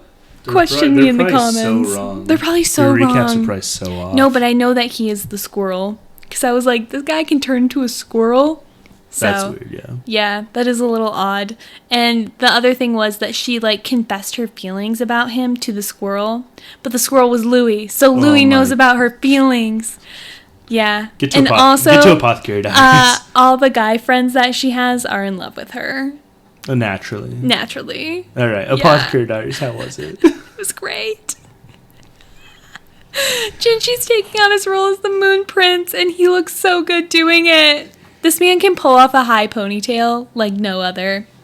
So basically, the armor was sick, and I thought the armor looked really sick. You said some people beefed with it. Yeah. I saw some people that like were saying that it might be too colorful, or like black armor would look better. But then I did see other comments refuting that, saying like that's very Imperial China, like color and stuff. It also helps show status, and he is, right. Well, you can see the thing like back then, colorful clothes meant status because the dyes and like access to like other colors and stuff. Yeah, meant you get money. So basically, the Royal Guard pulls up on the stronghold where Mao Mao is being kept, which is also where the rebellion is being conspired at. So they set off an avalanche, which covers up the armory and everything, so then the conspirators can't get to their weapons and really fight back. And so finally the Royal Guard shows up, and so you see Jinchi in all his glory leading the army, and actually fighting and really stepping into his role. And of course the scene where him and Mao Mao reunite is just perfect. Gorgeous. Perfect. He's like, oh my gosh, is that blood on you? And she was like, no, it's a snake. It's from a snake. And he's like, what do you mean a snake? Because it's Mao Mao, of course. Naturally. And she's like, internally, she's like, dang, I miss this atmosphere. Oh. And in the meantime, there are like 4 kids that are dead on the bed. Oh. So there is that. Yeah, that is depressing. That still shocked me. How many episodes does Diaries have? Does AD have? Oh my gosh. Don't talk to me. Is that not what the cool kids call it? I don't know. I think there's like 3 or 4 more episodes left. Okay. I want to say. You feeling sad? I am getting really sad because I really do love it. It makes me happy. I saw another comment that said Apothecary Diaries is our touch grass anime. So shout out to that person who commented that. Saying, like, you need to, like, get a life? No, like, it was on a reel that it was, like, figuring out anime these days, and it's just, like, a bunch of, like, different tropes, like the brother liking the sister one and stuff, and it was, like, Apothecary Diaries is, like, our grounding anime. Oh, where it's like, you're not a weirdo for liking this. Yeah, kind of a thing. All right. Apothecary Diaries Yeah. finishes July 4th. There's not an episode this week, so don't look out for one. 24 episodes total. Mm-hmm. So. Which is, I think that's the same as the first season. I think it was when I looked. Yeah. So. You're getting there, man. I know, I'm getting there. I did see a really good take on Laolan's character, or Shisui's character. Uchiha? No. No. Because I was kind of, like, getting to the point where I wasn't sure how I felt about her, because she did poison the kids.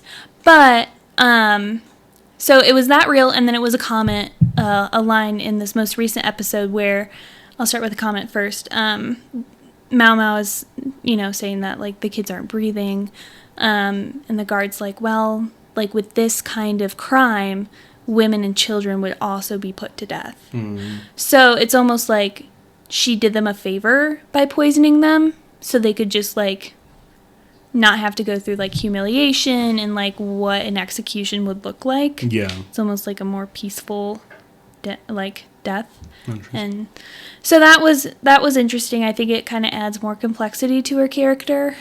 And then the take that I saw, and I apologize because I don't remember the person's account, but I thought it was a really great take, is they were saying, like, she thought ahead to bring Mao Mao along because it would light a fire under Jinchi, first of all, to step into his role and get, like, the royal guard out here. Because if you remember what I told you, she is the daughter of the person that's, like, behind the rebellion. Right. Essentially. The woman that has, kind of put all this together. And so she brings Mao Mao along, like, and plays it off like, oh, she's the new apothecary, like, I had to bring it, like, blah, blah, blah. But that sets off, like, Mao Mao is the chief strategist's daughter, so he's going to want her back. Jinshi needs to step into his role as the Moon Prince, so that helps. And so she's kind of thinking ahead, and she has to be the one to take her family down and make those steps to take her family down. Mm-hmm. And so it just kind of shows, like, I think she's a more complex character than we initially thought. She's not just, like, a traitor or, like, a killer or any of this. She really just kind of wants the best for her country. Yeah. It seems like, and unfortunately she has to make some really bad decisions, really bad, like, actions to go about it. But ultimately it will lead to her family's downfall. It will crush the rebellion. And so, yeah. And Jinshi looked great. Always. That is the main piece of this. With his, you crying, Utahime? No, it's Utahime. Or Utahime, you crying? You crying? No, because I watched the subbed. So I can stay up weekly. It's been subbed. Yep. Yeah, my sister is obsessed. Has become obsessed with it. Obsessed. So, wait till she sees all this. Yeah. No, I showed her a preview because I was like, do you mind if I give you spoilers? Because this is what Jinshi looks like in the most recent episode. I love it. That's exciting. It does seem like Apothecary Diaries. I love that, like, Apothecary Diaries and, like, Freyren, like, these two anime that aren't, I don't think they're shonen. They're not high action. They're not, like, they're just storytelling, right? With some action thrown in there, of course, because you gotta have some. But just storytelling. And I love that both of them are doing so well. Yeah. And, like, they're so talked about. They're up for awards. Like, because I feel like, too, like, if you classify them, if you're just, like, judging them by face value, you'd consider them quote-unquote girly. Right. Right? 100%, yeah. Like, not to... It's, I mean, to put it in a box, really. Naruto, like, it's... So I love that it's getting, like, they're both getting, like, the recognition that they deserve, because it truly is such good storytelling. Do you think, so Demon Slayer's wrapping up, My Hero's wrapping up, One Piece will never be done, Bleach is kind of, I don't know how long 1,000 Year Blood War goes, but it feels like it doesn't go for too much longer. So we're kind of losing a lot of these like shonen like battle anime. Do you think the future of like what we'd be seeing a lot of anime being is more like story based, like Freyrin and Apothecary Diaries? And well, that's an interesting question because you also had Solo Leveling. Right, but Solo Leveling's not shonen. Right. It is action, but like I don't really know what manga's shonen's like doing right now that could take over when stuff's done. I think Vinland Saga could step up. Kaiju number 8 could step up. Fire Force is already kind of getting up. But it's like, it's kind of sad because it's like we've gone from like Dragon Ball Z, where it was like just peak fighting anime, just nonstop. Like Dragon Ball Z, the theme of Dragon Ball Z was catch these hands. It was literally like, cool, we beat the guy. Who am I fighting next? Kind of thing. There's no peace, no story, straight fights. And then you have the big three where it was like, okay, we're doing some world building, we're doing some storytelling, we're doing some tragic stories, but we're fighting, right? We're fighting. And then you get into like Demon Slayer, My Hero, where it's like more, like not more character development, but kind of more of a focus on the characters and the world and stuff like that. But still, you know, we're getting plenty of fights and they're peak fights, right? And then now it's like, okay, Fire Force and like Kaiju number 8, where it's like still good fights, but it's like, it feels way toned down from like what previous stuff has been, and it's kind of sad because it's like I remember like growing up and like even just watching that stuff now, just being like, oh, peak when like when Luffy gets like his new like gear, or when like Naruto gets a new jutsu, or like stuff like this where you're just like, oh, he's stronger somehow. Like as much as people complain about shonen scaling, I do think there's like. It's fun. Yeah, there's you can't deny that it's such a funness to it, where it's just like we don't really see shonen scaling anymore, and it's kind of sad because I'm like, I feel like some of the best moments of anime are because of shonen scaling, where you're just like, whoa, Naruto just slapped God, and you're just like, what's happening? And so I do wonder what the field of anime and manga looks like 5-10 years from now, when stuff like that's really in the rear view and we're really on now, and how easy it'll be to get non-anime watchers into anime. Because it's like I can sit a friend down to watch Demon Slayer and they'll be like, bro, this is sick, right? I can sit a friend down to even watch My Hero and they might be like, these kids are weird, but this is kind of cool, right? But it's like, I don't think I could sit someone down and be like, and to watch Apothecary Diaries and be like, trust me, this is really good. Because it is really good and it's entertaining. Right. But you have to like it for the story and the characters and not just because there's cool fights. Yeah. Does that make sense? I mean, if you're into like mysteries, you'll like it. But that's the story, right? Like, like what's the one that you're watching on the train with like the detective? Is that the detective's already dead or whatever? I did start The Detective Is Already Dead. High Card's really good. Moriarty the Patriot, right, great story. Like there's stuff like that where it is like a great story and great mystery. High Card, I do think people could just sit down and get into because it's very like it's a mix of James Bond, I feel like, and Now You See Me. Yeah. Just like mashed together. I could see going away from shonen scaling and more into that spy thriller aspect where you're still getting great fights and great scenes. Sakamoto Days kind of does that already. Yeah. But it's not necessarily like, oh, they just beat this tough dude. Yeah. He leveled up. Now they're going to beat the next tough dude. You know, you're not going to see leveling up as much as you do like in previous anime. I feel like it's hard for me to answer your question because I don't know a lot of manga. I definitely know more manhwa. Right. Would love to see Unholy Blood become an anime because that one's a phenomenal story and it has like pretty good fights. And like that is something that power scaling, like not like a lot of power scaling, but like she's definitely stronger as the story progresses. And that is something I think that we will see. And it's vampires. Thank you to Solo Leveling is more manhwa showing up, which is really cool because there are some great manhwa. Yeah. And I think because there'll be like this hole of being like, okay, we're not getting shonen scaling at all. Yeah. We're really not having a lot of shonen stuff. What do we put out there? I would also like to make a plug for Mafia Nanny. I do think that you've been enjoying that one. I've loved that one since I started it back in November. And I'm keeping up with it weekly now because season 2 is back. don't let the title deceive you. It is actually such a good story. And there's like, you get some pockets of chapters that do have good fights because it is like very like underground mafia. Like, that's fun. You have to use your smarts. Like, That's Davina's like a great female lead. She's so fun. Sweet. So, Mafia I will Man. plug manhwa any chance that I can get. Let us produce it. Yeah. Should we talk about 2B Hero X? Yeah. I don't really know what I have to say. I love her character design. Let's compare it. So Queen's story did start this week. Very exciting. Her character design, her powers. I don't know what's happening, but it's I sick. don't know what's happening, but she looks good doing it. I support strong women wanting to step into a men's world like that. I'm happy for you. It makes me happy. Let's compare it though to the first episodes of the previous 3 characters Yeah. we've seen. So, Nice. You were uncertain about Nice. I was uncertain In that about first Nice. episode. Now I love. To be fair, Well, though, I love Lin Ling. Lonely.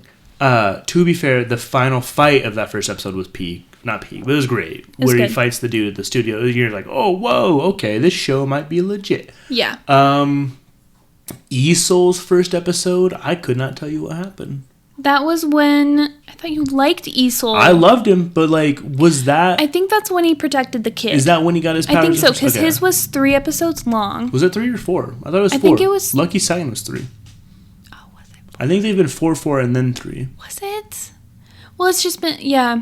It's interesting because all of, like, Nice, Isol, Lucky Cyan, they've all started off with such an introductory episode of getting to know the character. Like it's and like Queens was like, drinking hey. from a fire hose, where you're just like, so much is happening. Yep. She's an overachiever. She has goals. She made a speech. Now she has powers. And that's how all 4 of them have been. So it's very much like, it's funny because this is our 4th time doing this. Yeah. And I'm still just like, oh. But, like, I feel like there was a little bit of a formula to the first, like, few because it was like The first episode starts with Lin Ling's in his office pitching something. We have Yeah. no idea what this conversation is about. He goes on the roof to end his life. Another dude ends his life. Lin Ling becomes a superhero. All of a sudden, this whole trust thing's thrown in. Lin Ling's doing an interview. He's dating this chick all of a sudden. He's talking to this girl. He does another interview. He's fighting a bad guy. The episode's over. But that introduced the whole world to you as well. Right, but Isol was also kind of the same because Isol started and we're like, wait, why is there another character? Okay, he's a child's performer of a real superhero. Okay, Yeah. he's actually trying to become a real superhero. Wait, no, he's not real. So, like, there's so much where like every like arc part, whatever you want to call it, introduces so many new things, which is cool because Yeah. it is slowly world building, but it is still, you're just like, brother, I am still Yeah. trying to understand the last arc. But I think if, like, you do look back, like, I feel like you learned so much and, like, were introduced, like, to the actual character Yeah. themselves Yeah. before they got powers, more so than what we saw with Queen before she got her powers. Queens went through like a 10-year jump. For Yeah. Sure. Yeah. Queens was way quick. If you look at your phone for a second, you're like, lost. oh, she has her, like, golden dome Yeah. happening? What is that? We also saw our first view of X, which is sick. and we don't know what his power It's is. like a 30-second fight. It was a 30-second It was view. not even it was a a 30-second 30-second view, fight. 1-second fight. Because she was like, what happened? Yeah, we did get to see X for the first time, which is exciting. We got to see the Hero Commission tournament, which was huge. Because remember, everything's building up towards that. Yes. And so I will say they do a really good job of slowly giving you more pieces to this world's picture. Puzzle. We're like seeing MG. We're seeing some of the other hero organizations. I feel like To Be Hero X would be so good on a second watch through. Yeah, 100%. Because, like, once all the pieces are together, you can really just, like, enjoy it and then look for those little nuggets. Yeah, definitely. And so I don't, like, there's not much I can say about this first episode for Queen because there was just so much. I like her character design. Her powers seem cool. Her character seems really interesting. It's the first, I want to say, really standoffish character we've had. Yeah. Where she's like, I'm doing this for the love of the game and to be number one. No one else has really had that. No. Lin Ling was thrown into there. Isol just also kind of was thrown into there and became a hero. Lucky Cyan was just thrown into there. But Queen was like, nah, I'm doing this because I'm going to be the GOAT. Yeah. And so that was kind of cool to see a switch up of that. We did see Lucky Cyan show up. Lucky Cyan showed up. We saw something Joey, little Joey. Was it Joey? I think it was Joey. Johnny. Little Johnny. Big Johnny, little Johnny. Yeah. Yeah, he had like a kangaroo cat unicorn thing. It'd be interesting. Well, that'll get fleshed out. I've seen enough of 2B Hero X to know that he'll get fleshed out really well. There is some conflict as well that Queen has with another hero. Bagua? Because Bawaga? something like that. Because during that episode, we see that female character become the number one hero in the tournament. We see that female heroes in general really don't exist. That is true. Until Queen was like, nah, we're doing this. And then Bawaga, a female hero, was able to really step up because Queen was also advocating for female heroes to step up. And yeah. Did you want to say anything else about that?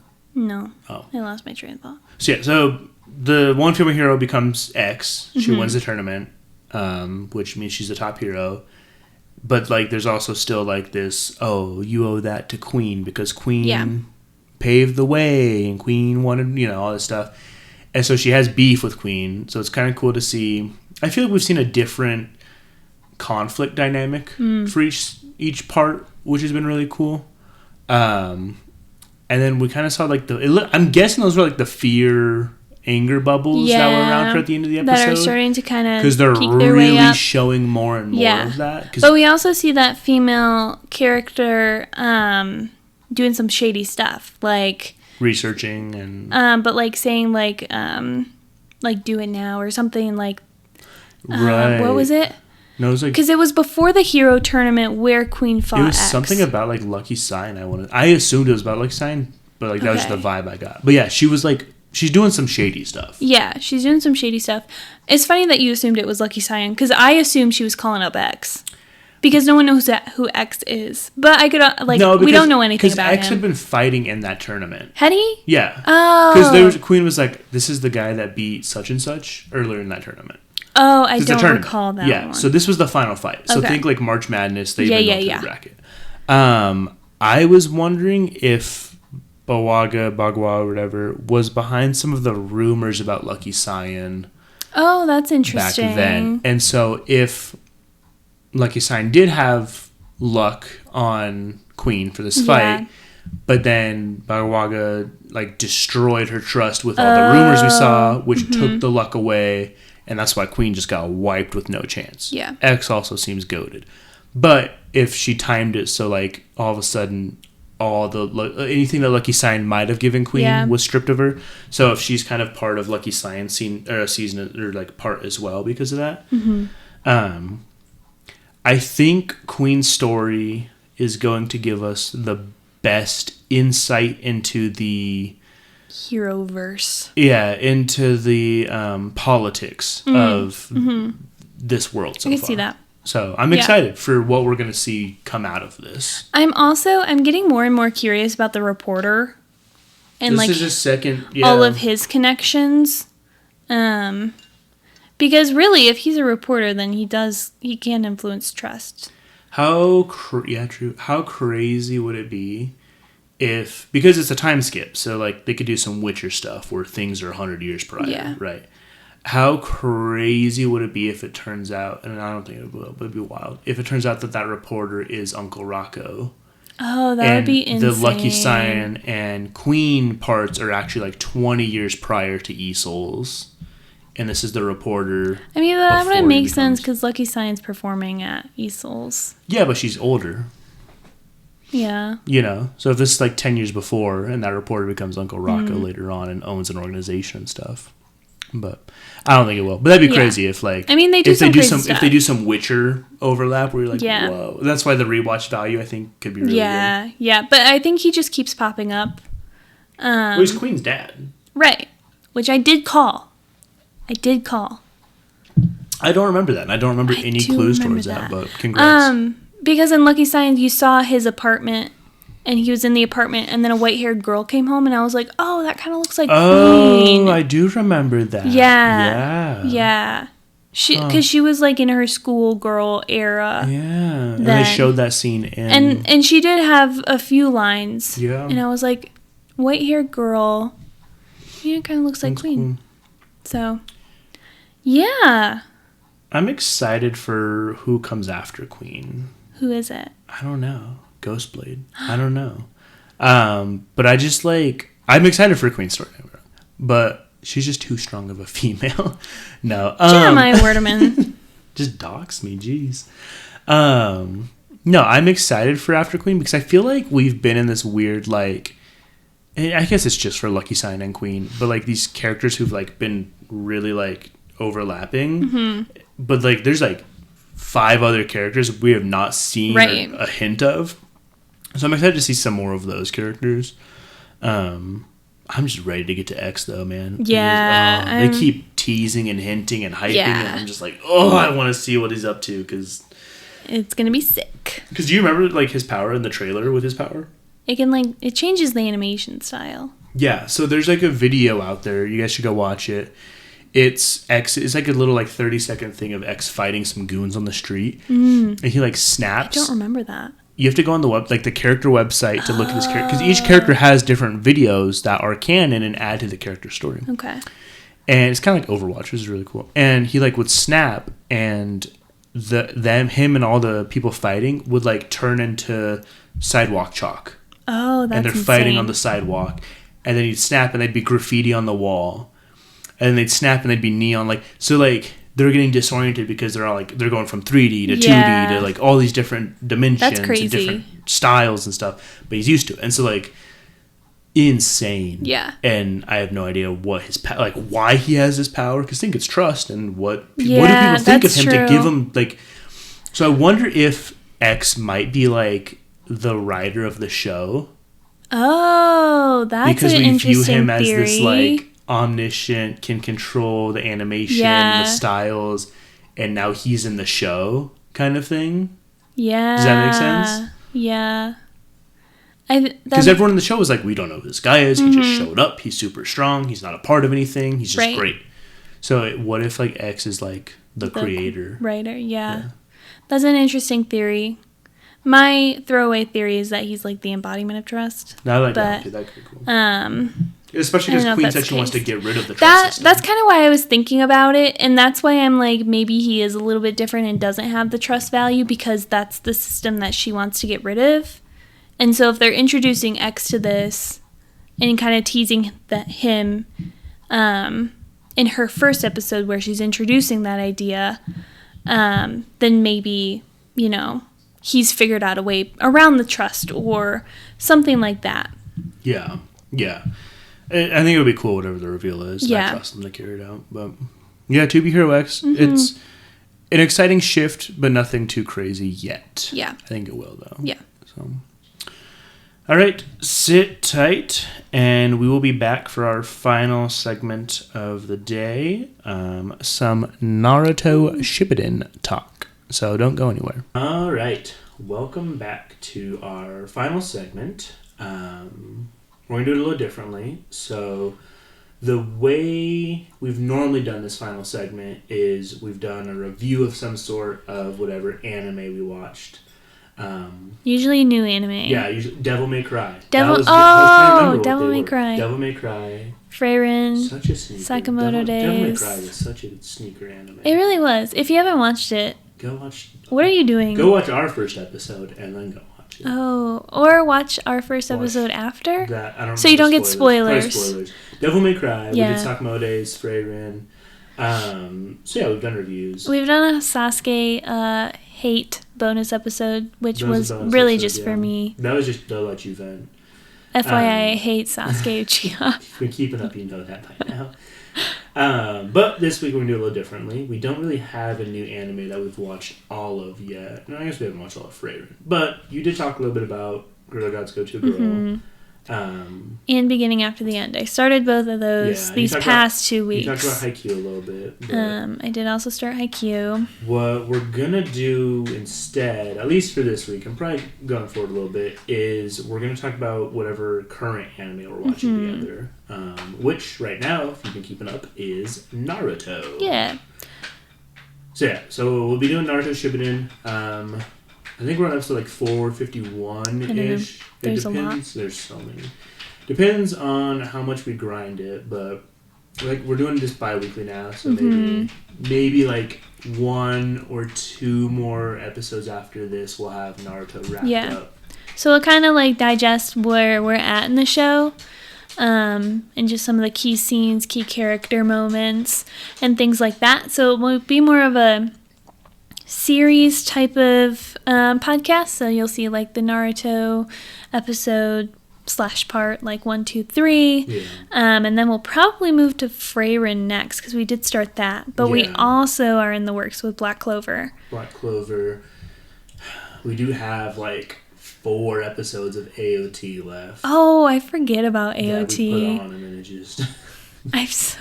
We should probably finish AOT just because I want it off my list. I need to cross it off. I do have a physical list of anime that I want to watch, and so I just want to like take a little Sharpie and... So satisfying. So yeah, we'll be talking about Naruto this week. We've kind of been going through a lot of Naruto recently. And Naruto has been going through a lot. Naruto himself has been just chilling, actually. Yeah, he's kind of just been vibing. Doing what he needs to do. A little bit. So yeah, we got Obito. Obito was revealed to be the masked man. We got all his backstory. Yeah, my theories were Hashirama. Yeah. And Shisui. Those were my top 3. Yeah. But I think I locked in with Hashirama for some reason. I don't remember why. I don't remember either. It might have been... No, because... I genuinely did have points. You had some good... Yeah, for Hashirama. It would have been crazy. But it was Obito. Big surprise. This whole time. Also, now after meeting Hashirama, this boy never would have been a bad guy. Hashirama's too good of a guy. He's a cutie.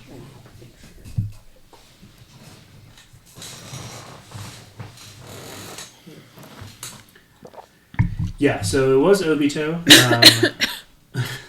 We got his backstory. Yeah. What did you think about it being revealed as Obito? That was crazy. That was crazy. Although when I was doing laundry, you were like, my shirt has a spoiler, and it's the masked man on one half and then Kakashi on the other half. So showing both the eyes. Yeah. So I was like, what does that mean? And then I just never put 2 and 2 together because I'm dumb. Yeah. But that's okay. We know now. And I did hear when the show was first coming out that really no one guessed Obito. If you did, shout out to you, but honestly, you might be lying at this point. We really can't verify unless you have some receipts. Yeah, it was a pretty big surprise when it happened. Yeah, I like Obito. I like a tragic character with a tragic story, and I feel for Obito because he was manipulated by Madara and used by Madara. Hey, baby. He's kind of like Nagato in that sense, which really was heartbreaking. Yeah. But you hate Obito. I don't like Obito. He's my least favorite Uchiha. But you love Minato, which is before Sasuke. Yeah, as you've pointed out, I'm biased about Obito. Our cat is eating a box right now. Hey, no. Stop going ham on the box. Just going feral on that. Anyway. Yeah, so you hate Obito. What did you think of Kakashi versus Obito fighting? That was heartbreaking. Yeah. I will say, especially because Kakashi made him a donut, and the last time he did that with one of his teammates didn't end quite well and kind of set Obito down his path. So, although I will say, I love Kakashi. Can't believe he kept up with Obito at this point in time. It's funny because we get to this point in the war where Kakashi is just so, like, gassed and, like... Depressed, but also he's just laying down somewhere because he's just going through so much. And so, yeah. It was entertaining to watch them fight. It was... I loved the parallel, if you remember, where it was showing them as kids sparring. And it was bouncing between them as kids sparring and then the actual fight. I thought that was really cool. That was a very well done scene.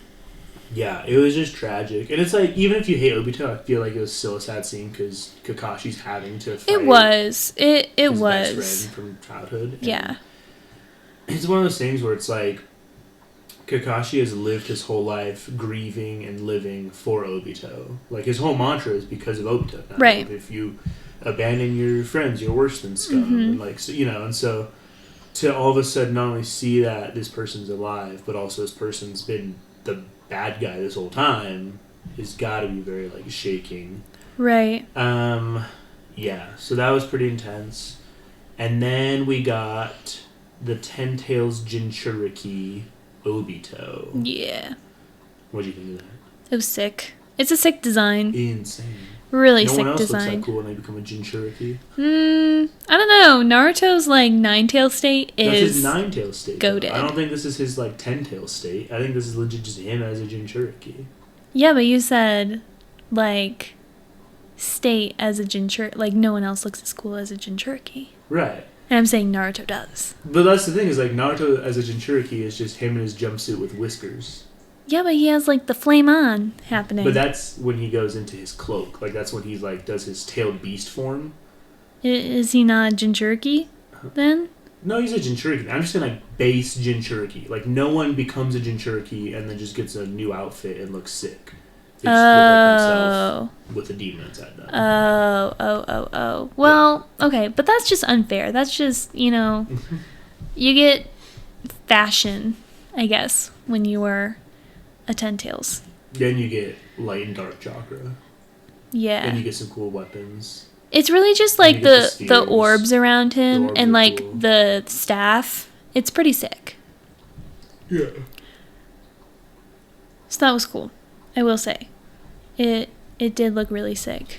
I was kind of sad that we didn't really get to see Obito's like potential as a Ten Tails, because if you remember, he was just stalling that whole fight against Sasuke and Naruto. He was just buying time for I think for like the eye to open or something. Obito wasn't like on the attack at all. He was running away from them, defending himself. Oh, that's until, right. Like, infinite. So it would have been cool to see what Obito's capability would have really been. Yeah. As the Ten Tails, because I don't really think we saw it. But yeah, who was cooler though? Ten Tails Obito or Ten Tails Madara?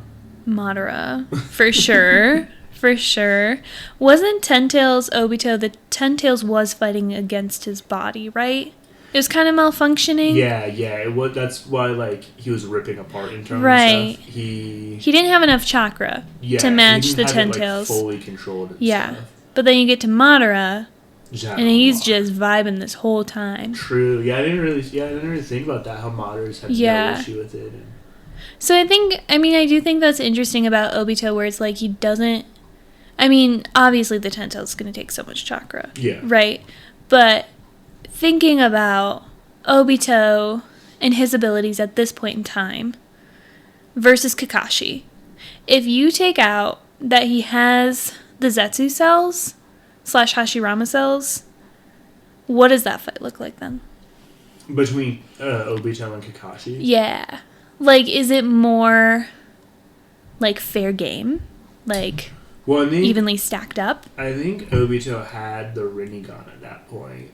So are you taking his Rinnegan away with Hashirama cells?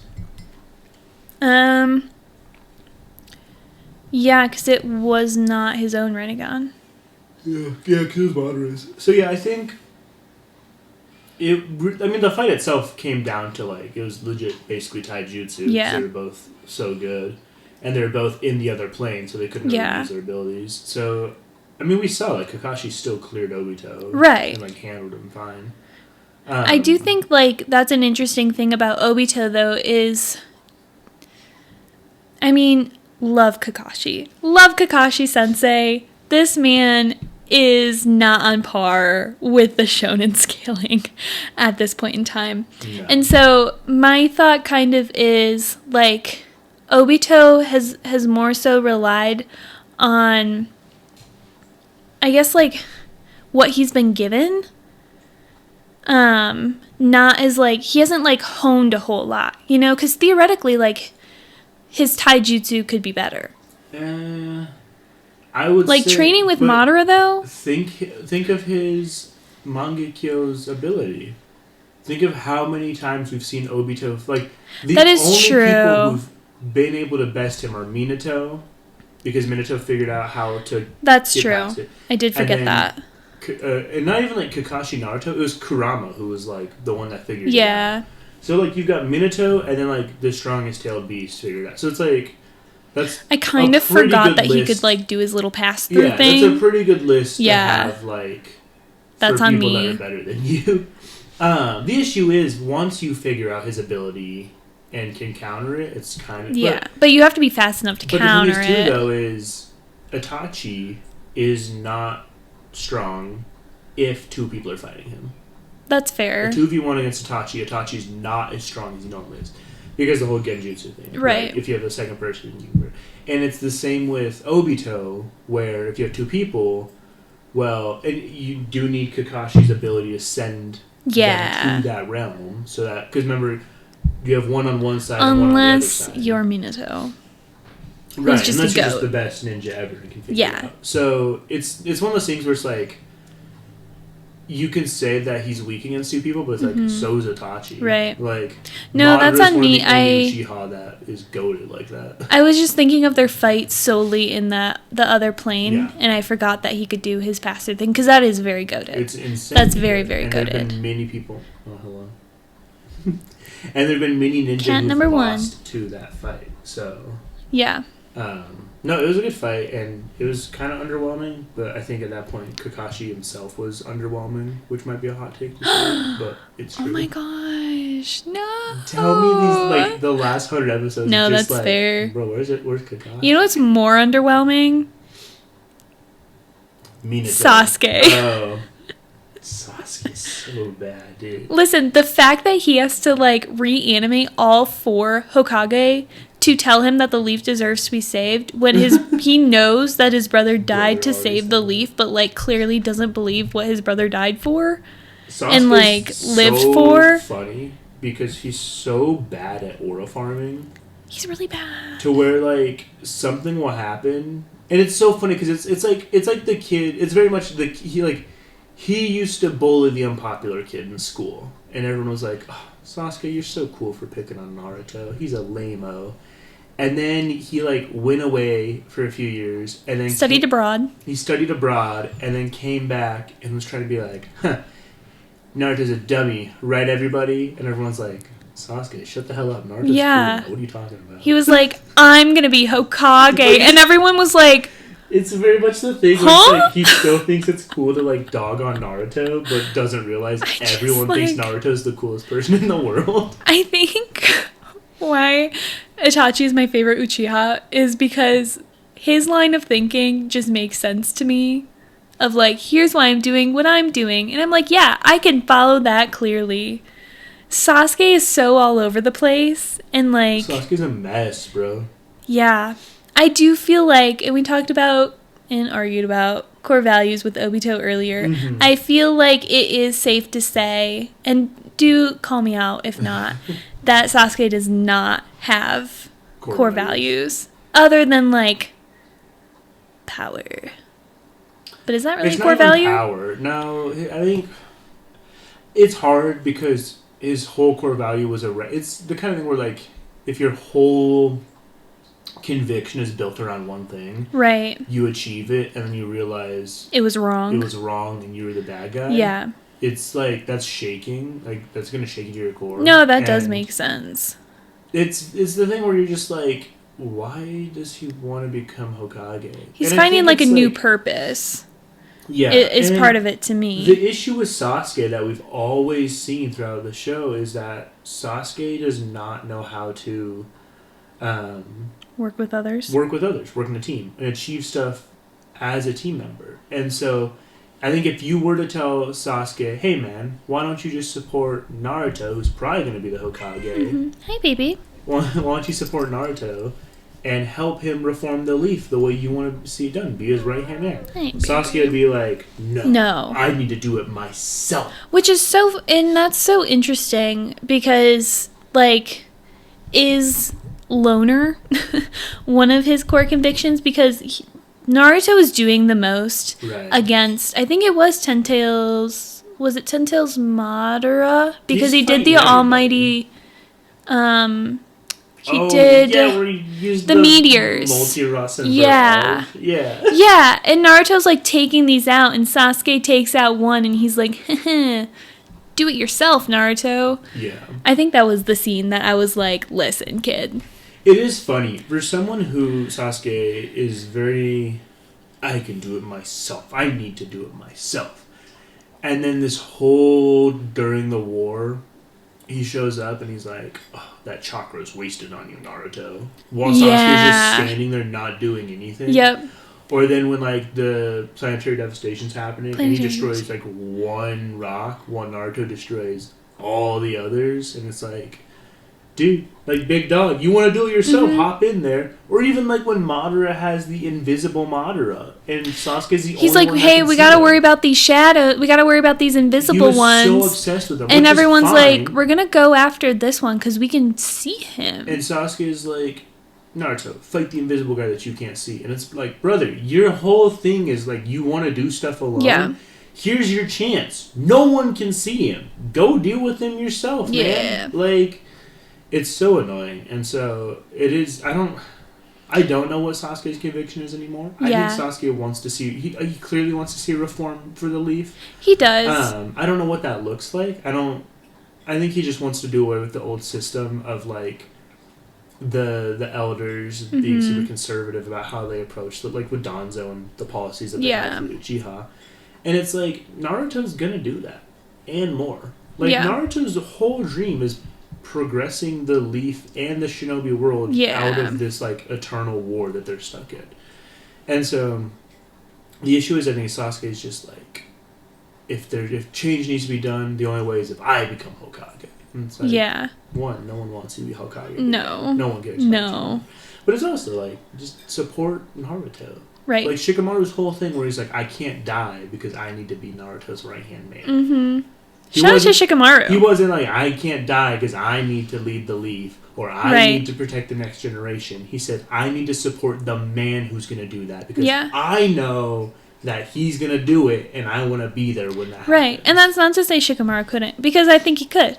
I think the key thing about Naruto is that he gets people to rally around him, and, like, he's just genuinely a good person, and will think about others to the extreme. Shikamaru has all that. I think it's the power that Naruto has. Yeah. You want someone powerful as Hokage, because it's also a symbol of that makes sense. The village's strength, you know? And Shikamaru's strong, but Naruto's leagues above him. And so I think it's very much where people look to Naruto. People look to Shikamaru, for sure. Mm-hmm. Like, Shikamaru taking control of the battlefield was huge. But people look to Naruto as their savior. Right. Because of everything he does. Right. And they look to Shikamaru for his mind and intellect. And respect him for his wisdom. And he can offer that as a right-hand man. It does not have to be Hokage to live into that. Yeah. Sasuke doesn't remember what the name of the show is and thinks it's Sasuke and thinks that it's all about him. Definitely does. I think their power up, moving into their power up, that made me upset as well. Love it for Naruto. What did you think of the reveal that they're the reincarnations of Inra and Asha? I don't remember their names. Yeah. What did you think of that? That was crazy. Yeah. That was crazy. It makes me wonder. Do you think, like, if we go for, say, another century of Naruto world, like the world of Naruto, we'll see another reincarnation? Oh, that's interesting. Or did they break the cycle because the cycle of hatred is with Naruto? Right. Would it be broken? Like, I guess, like, did we ever figure out why the cycle continues? Do we know? Like, what do you mean? Like, why the reincarnation of these two brothers happened? No, I don't think so.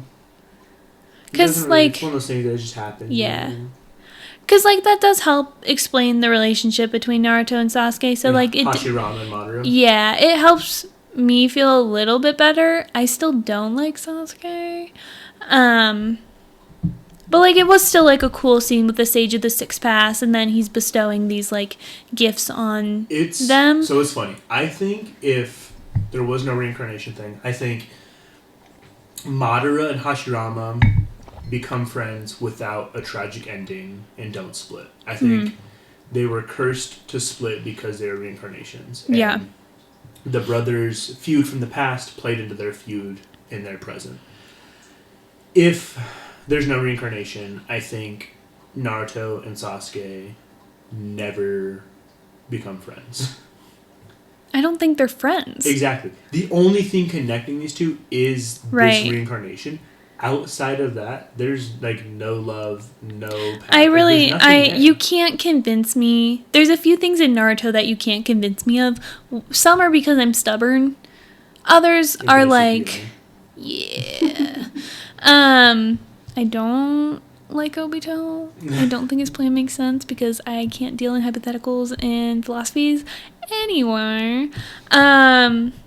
You can't convince me that they're friends. You cannot convince me that these two are best friends. The only, like, if you think of, like, two people having, like, strings that connect them, and, like, you know, this string is they both like ramen. This string is they're on the same team. This string, all these strings that connect us as humans to another person, right? And that's your relationship. Mm-hmm. The only string that's between Naruto and Sasuke is that reincarnation.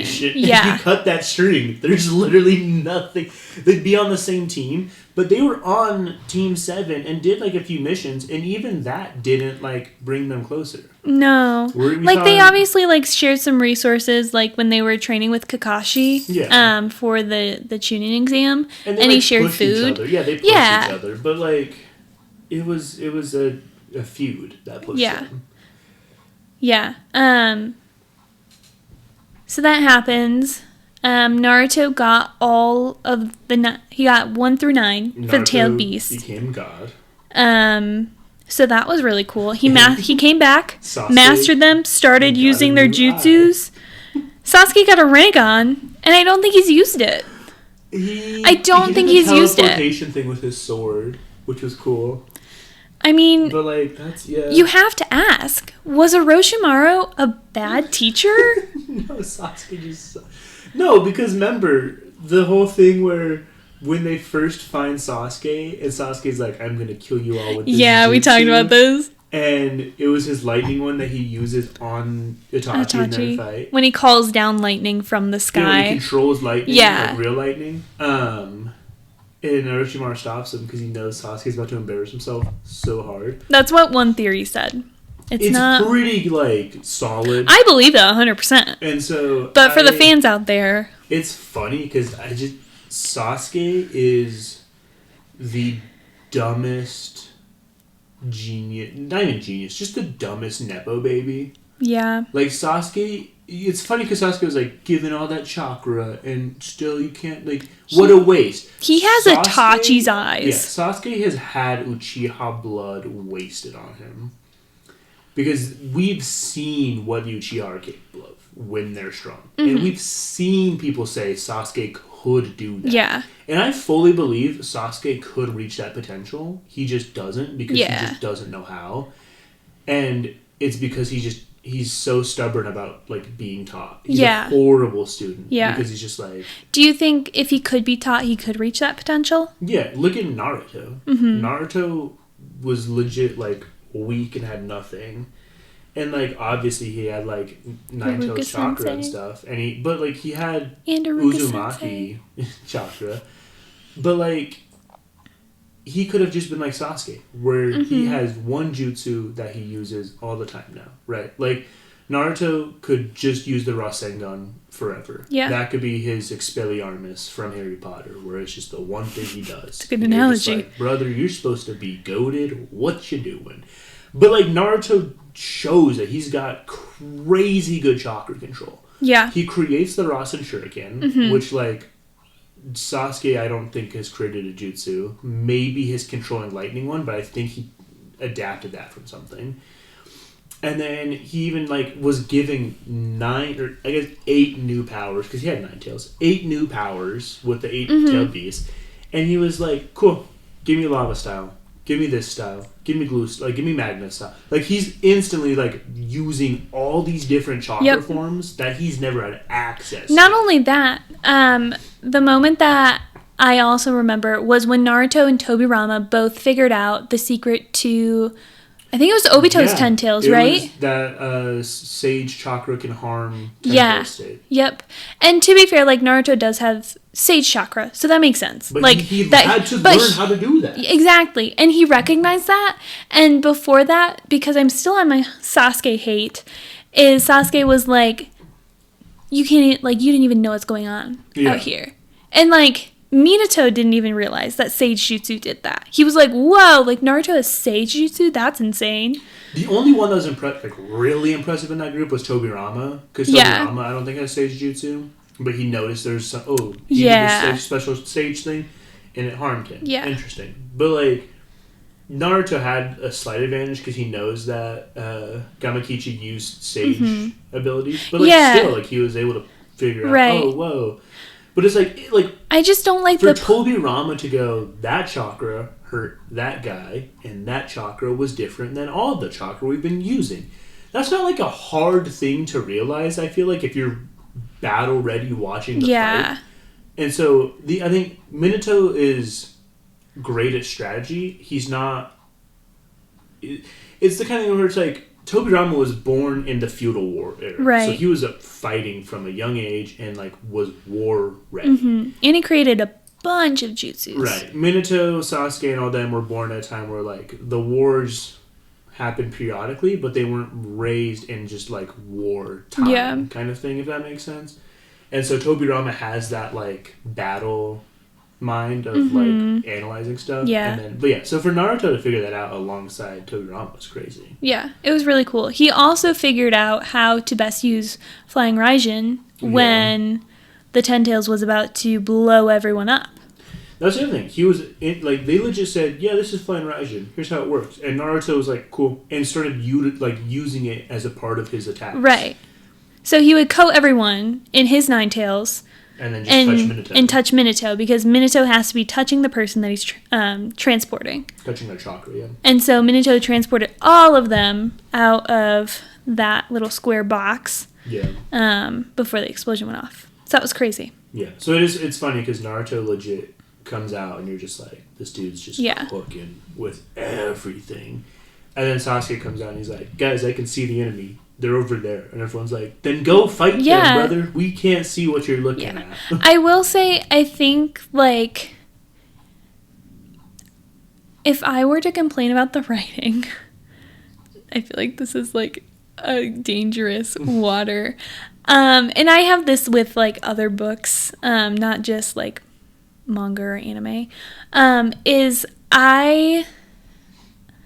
I feel like we're told a lot about Sasuke's power, but we just don't, like, see it. He's Megami Fushiguro. And so... He's Mr. Potential. Yeah, and I just, like, I do think that writing could be better in that sense. Yeah, I think it could. I think you could make the excuse that, like, maybe that's why Sasuke will always come second, is because he doesn't know how to achieve that potential. And because I fully believe that, like, Sasuke's got all the tools in place to become one of the greatest, maybe even surpass Naruto. But, like, he just doesn't achieve that. And I just think, like, he doesn't try to. He's just too stubborn. It's the kind of thing where I think it's I honestly think it's really well written, where we see that his personality and his stubbornness gets in the way of that potential. In the sense of, like, you know, there's a difference between natural born talent and then just, like, coachable talent. Yeah. Where you could be a naturally born athlete, super athletic, have all the stuff there, but if you aren't coachable, you're not going to go pro. You're not going to become famous, you know. Yeah, that makes sense. Because you just you get to a point where natural athleticism can do so much. Yeah. Right? Maybe through, like, high school, your athleticism's better and it carries you, but you get to a point where people train, and, like, you got people like Minato, who he was born with no athleticism and just grinded, and now he's a GOAT, right? And so I think the issue with Sasuke... And you can see part of it where he's almost like a reverse Tobirama, where he's like, the Uchiha are better than all. You're below the Uchiha. Like, it's like he's not racist, but, like, he's got Uchiha superiority complex kind of thing. And because of that, he's like, I don't have to try. I'm an Uchiha. Yeah. I've got natural athleticism. And I think he hits that wall where it's like, brother, you're still using your Chidori sword in the final war. Yeah. When Naruto's whipping out 5 new jutsus he just made on the spot. Yeah. Like, I'm going to need you to lock it in a little bit. Yeah. So, I think that's part, like, and it could be bad writing, but I think it is one of those characters where it really shows that your natural athleticism can get you so far. Yeah. And then you have to be able to, like, be open to learning and stuff. And Sasuke is just not like that. And you can, I mean, maybe, like, Orochimaru really wasn't trying to get to train Sasuke to be great. Right. Orochimaru was preparing Sasuke to take him over. Oh, I was kidding about the being a good teacher. No, teacher. I know. So you could say, like, Sasuke was kind of screwed over because he was given a teacher that was like, man, I don't want you to get too strong. I'm gonna when he literally had Kakashi. Which Kakashi? Once Kakashi taught him Chidori, though, there's nothing else for him to learn. It was like, Kakashi is a good teacher Naruto in some was given respect. a dude that taught him Sage Jutsu. Yeah. That taught him Rasengan. I guess Kakashi did teach Naruto how to create a jutsu. So he could have taught Sasuke that. Well, I thought he did teach him the Rasengan. Jiraiya right? did. Kakashi can do the Rasengan. Oh, I just remember, like... Which is funny, because we've never seen Kakashi do a Rasengan. He can do Rasengan. Hilarious. That's funny. Because I was thinking of the scene where, like, him and, the other sensei. Yamato? Yeah. Yamato.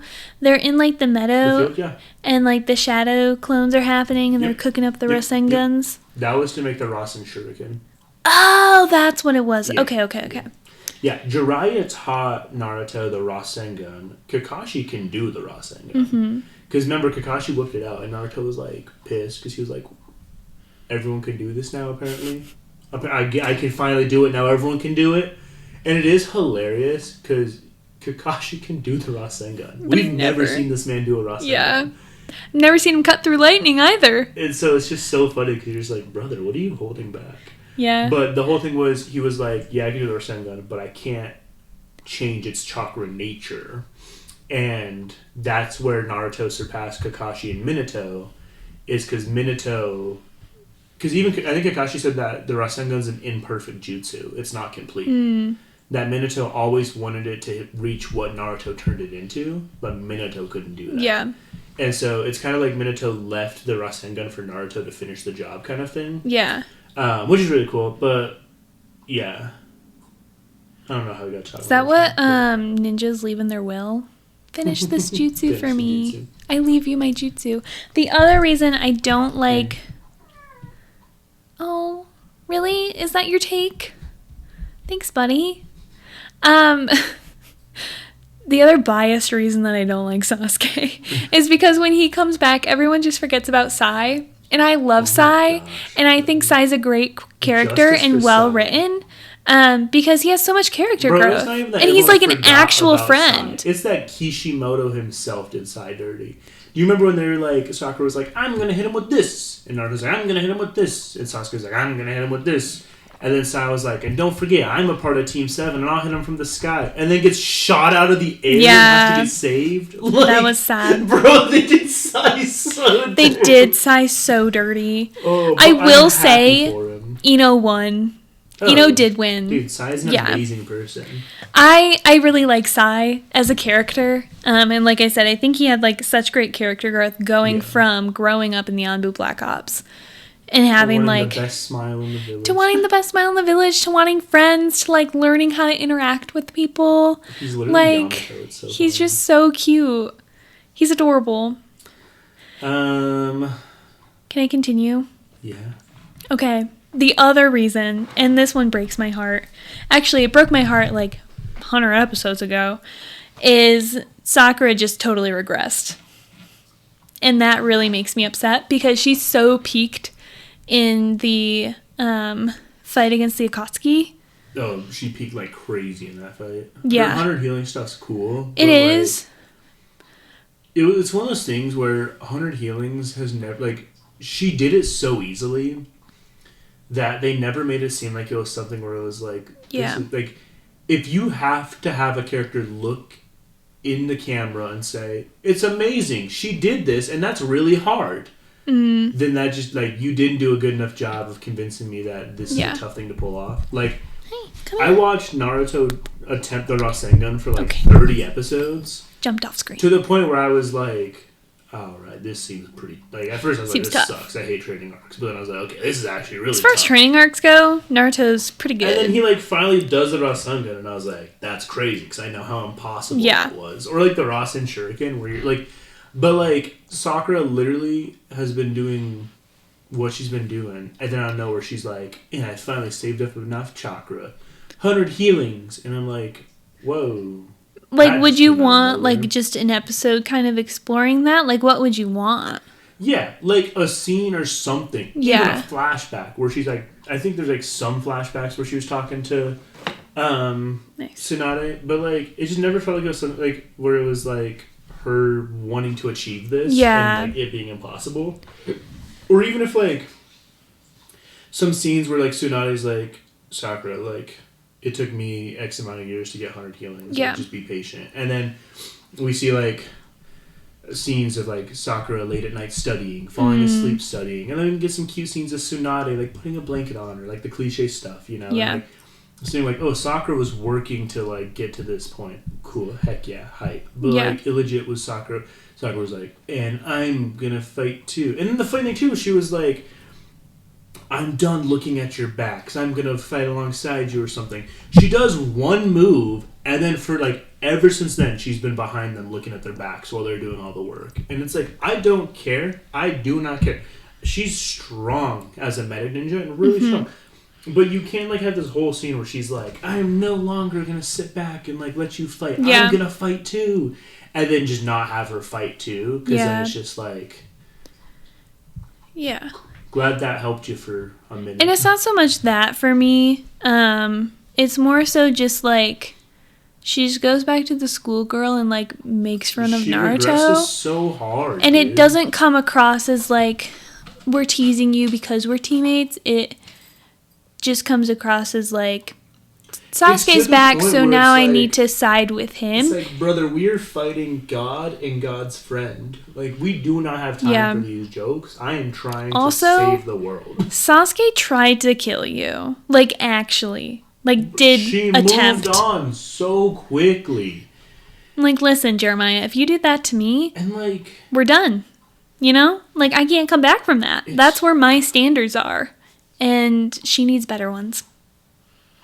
She just regressed so hard. And it's like... And that's why, like, when all this stuff happens with Cersei in Game of Thrones, you know, me and all the other Naruto fans were just like, yeah, guys, it happens. Been there already. Yeah. It's just like, it's so crazy. Because legit, for most of Shippuden, it was her and Naruto against the world. Yeah. It was those two. And they developed, like, a really good, like, closer, friendship. Like, yeah. Out of nowhere, Sasuke shows up and he's like, guys, I'm back for good. And she's like, good, I hate Naruto. And it's like... Yeah, like, where did that come from? I did, like, really start to not like her when she was like, Naruto, I love you. And it's like, you really could have just, like, told him what was happening. And you didn't need to go through all that. You really did not. Yeah. So... Sakura's regression needs to be steady. That was my other thing. But... We also have Minato. He's great. Loved seeing him in action with Naruto. Yeah. I will go back and give Sakura her props for, like, literally keeping Naruto alive by beating his heart. Oh, yeah, that was crazy. So, like, that was insane. Loved seeing Minato. Loved seeing Hashirama pull up. That was fun. Might Guy. Insane. Going berserk. I love him. He's my favorite himbo. I think in, like, all of media. He's so good. Although Kronk is still up there because Kronk's just Kronk. 100%. But yeah, Might Guy is just Might Guy. Yeah. Like, you're just like, yeah. That's on brand for him. Right? That's on brand. This man, like, is red. Like, turns red. Insane. And Madara's like, dang.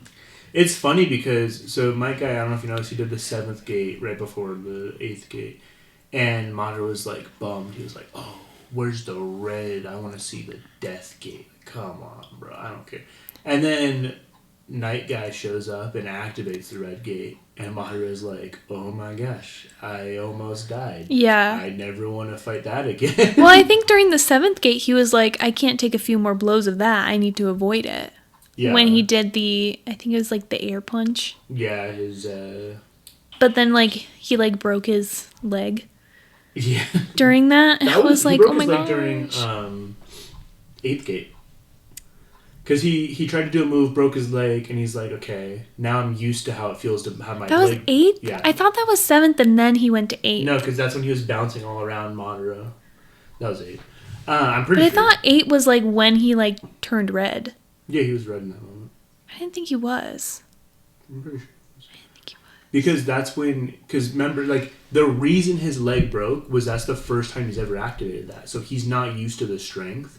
So he tried to do a move, his leg broke, and then he literally was like, okay, now that I'm used to how it feels to have my leg broken, I can try that move again. Because I thought we saw his bones snapping twice. Yeah, I think his bones just kept snapping during Night Guy. What are you looking at? I swear it was Gate 7.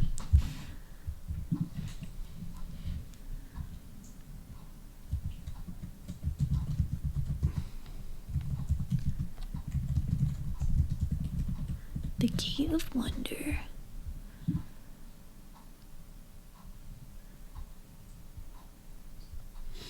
It's going to be hard to find without watching the scene, I think. Yeah.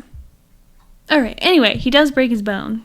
He goes berserk. He goes insane. Yeah, so... Insane. My yeah. guy was goated. Always. Always a goat. So, right now we're on the Itachi Chronicles, getting some Itachi backstory. It's been sad. It's been really sad because he's really just, like, a cute little boy. Mm. He's just a cutie, and he doesn't want death. And, like, he lives a happy life, right? Yeah. Yeah. So, we'll keep watching, and then we'll get back to you guys in a few weeks on where we're at. Hopefully, almost done with Naruto at that point. That is crazy. 49 episodes left, and some of those are fillers, so... Oh, one of the crazy things that we didn't talk about was the whole, like, Sage of the Six Paths backstory. Of, like, his mom, the tree, Kaguya. The fruit. Yeah. Love good lore. It was fantastic. You made some sounds when I was, like, theorizing things, so I'm curious how it's going to pan out. My current thought is that the infinite Tsukiyomi, that is Kaguya's eye, her actual eye, and that she potentially could be the tree itself. But we'll see. We'll see. But that was some pretty good lore there. So. Sweet. Good talk. Yeah. Sasuke sucks. Sakura still is sucks. Worse. I promise I'll move on from that. Never. So stay tuned. You have to rename the podcast. Gosh. Sasuke Hate Club. Yay.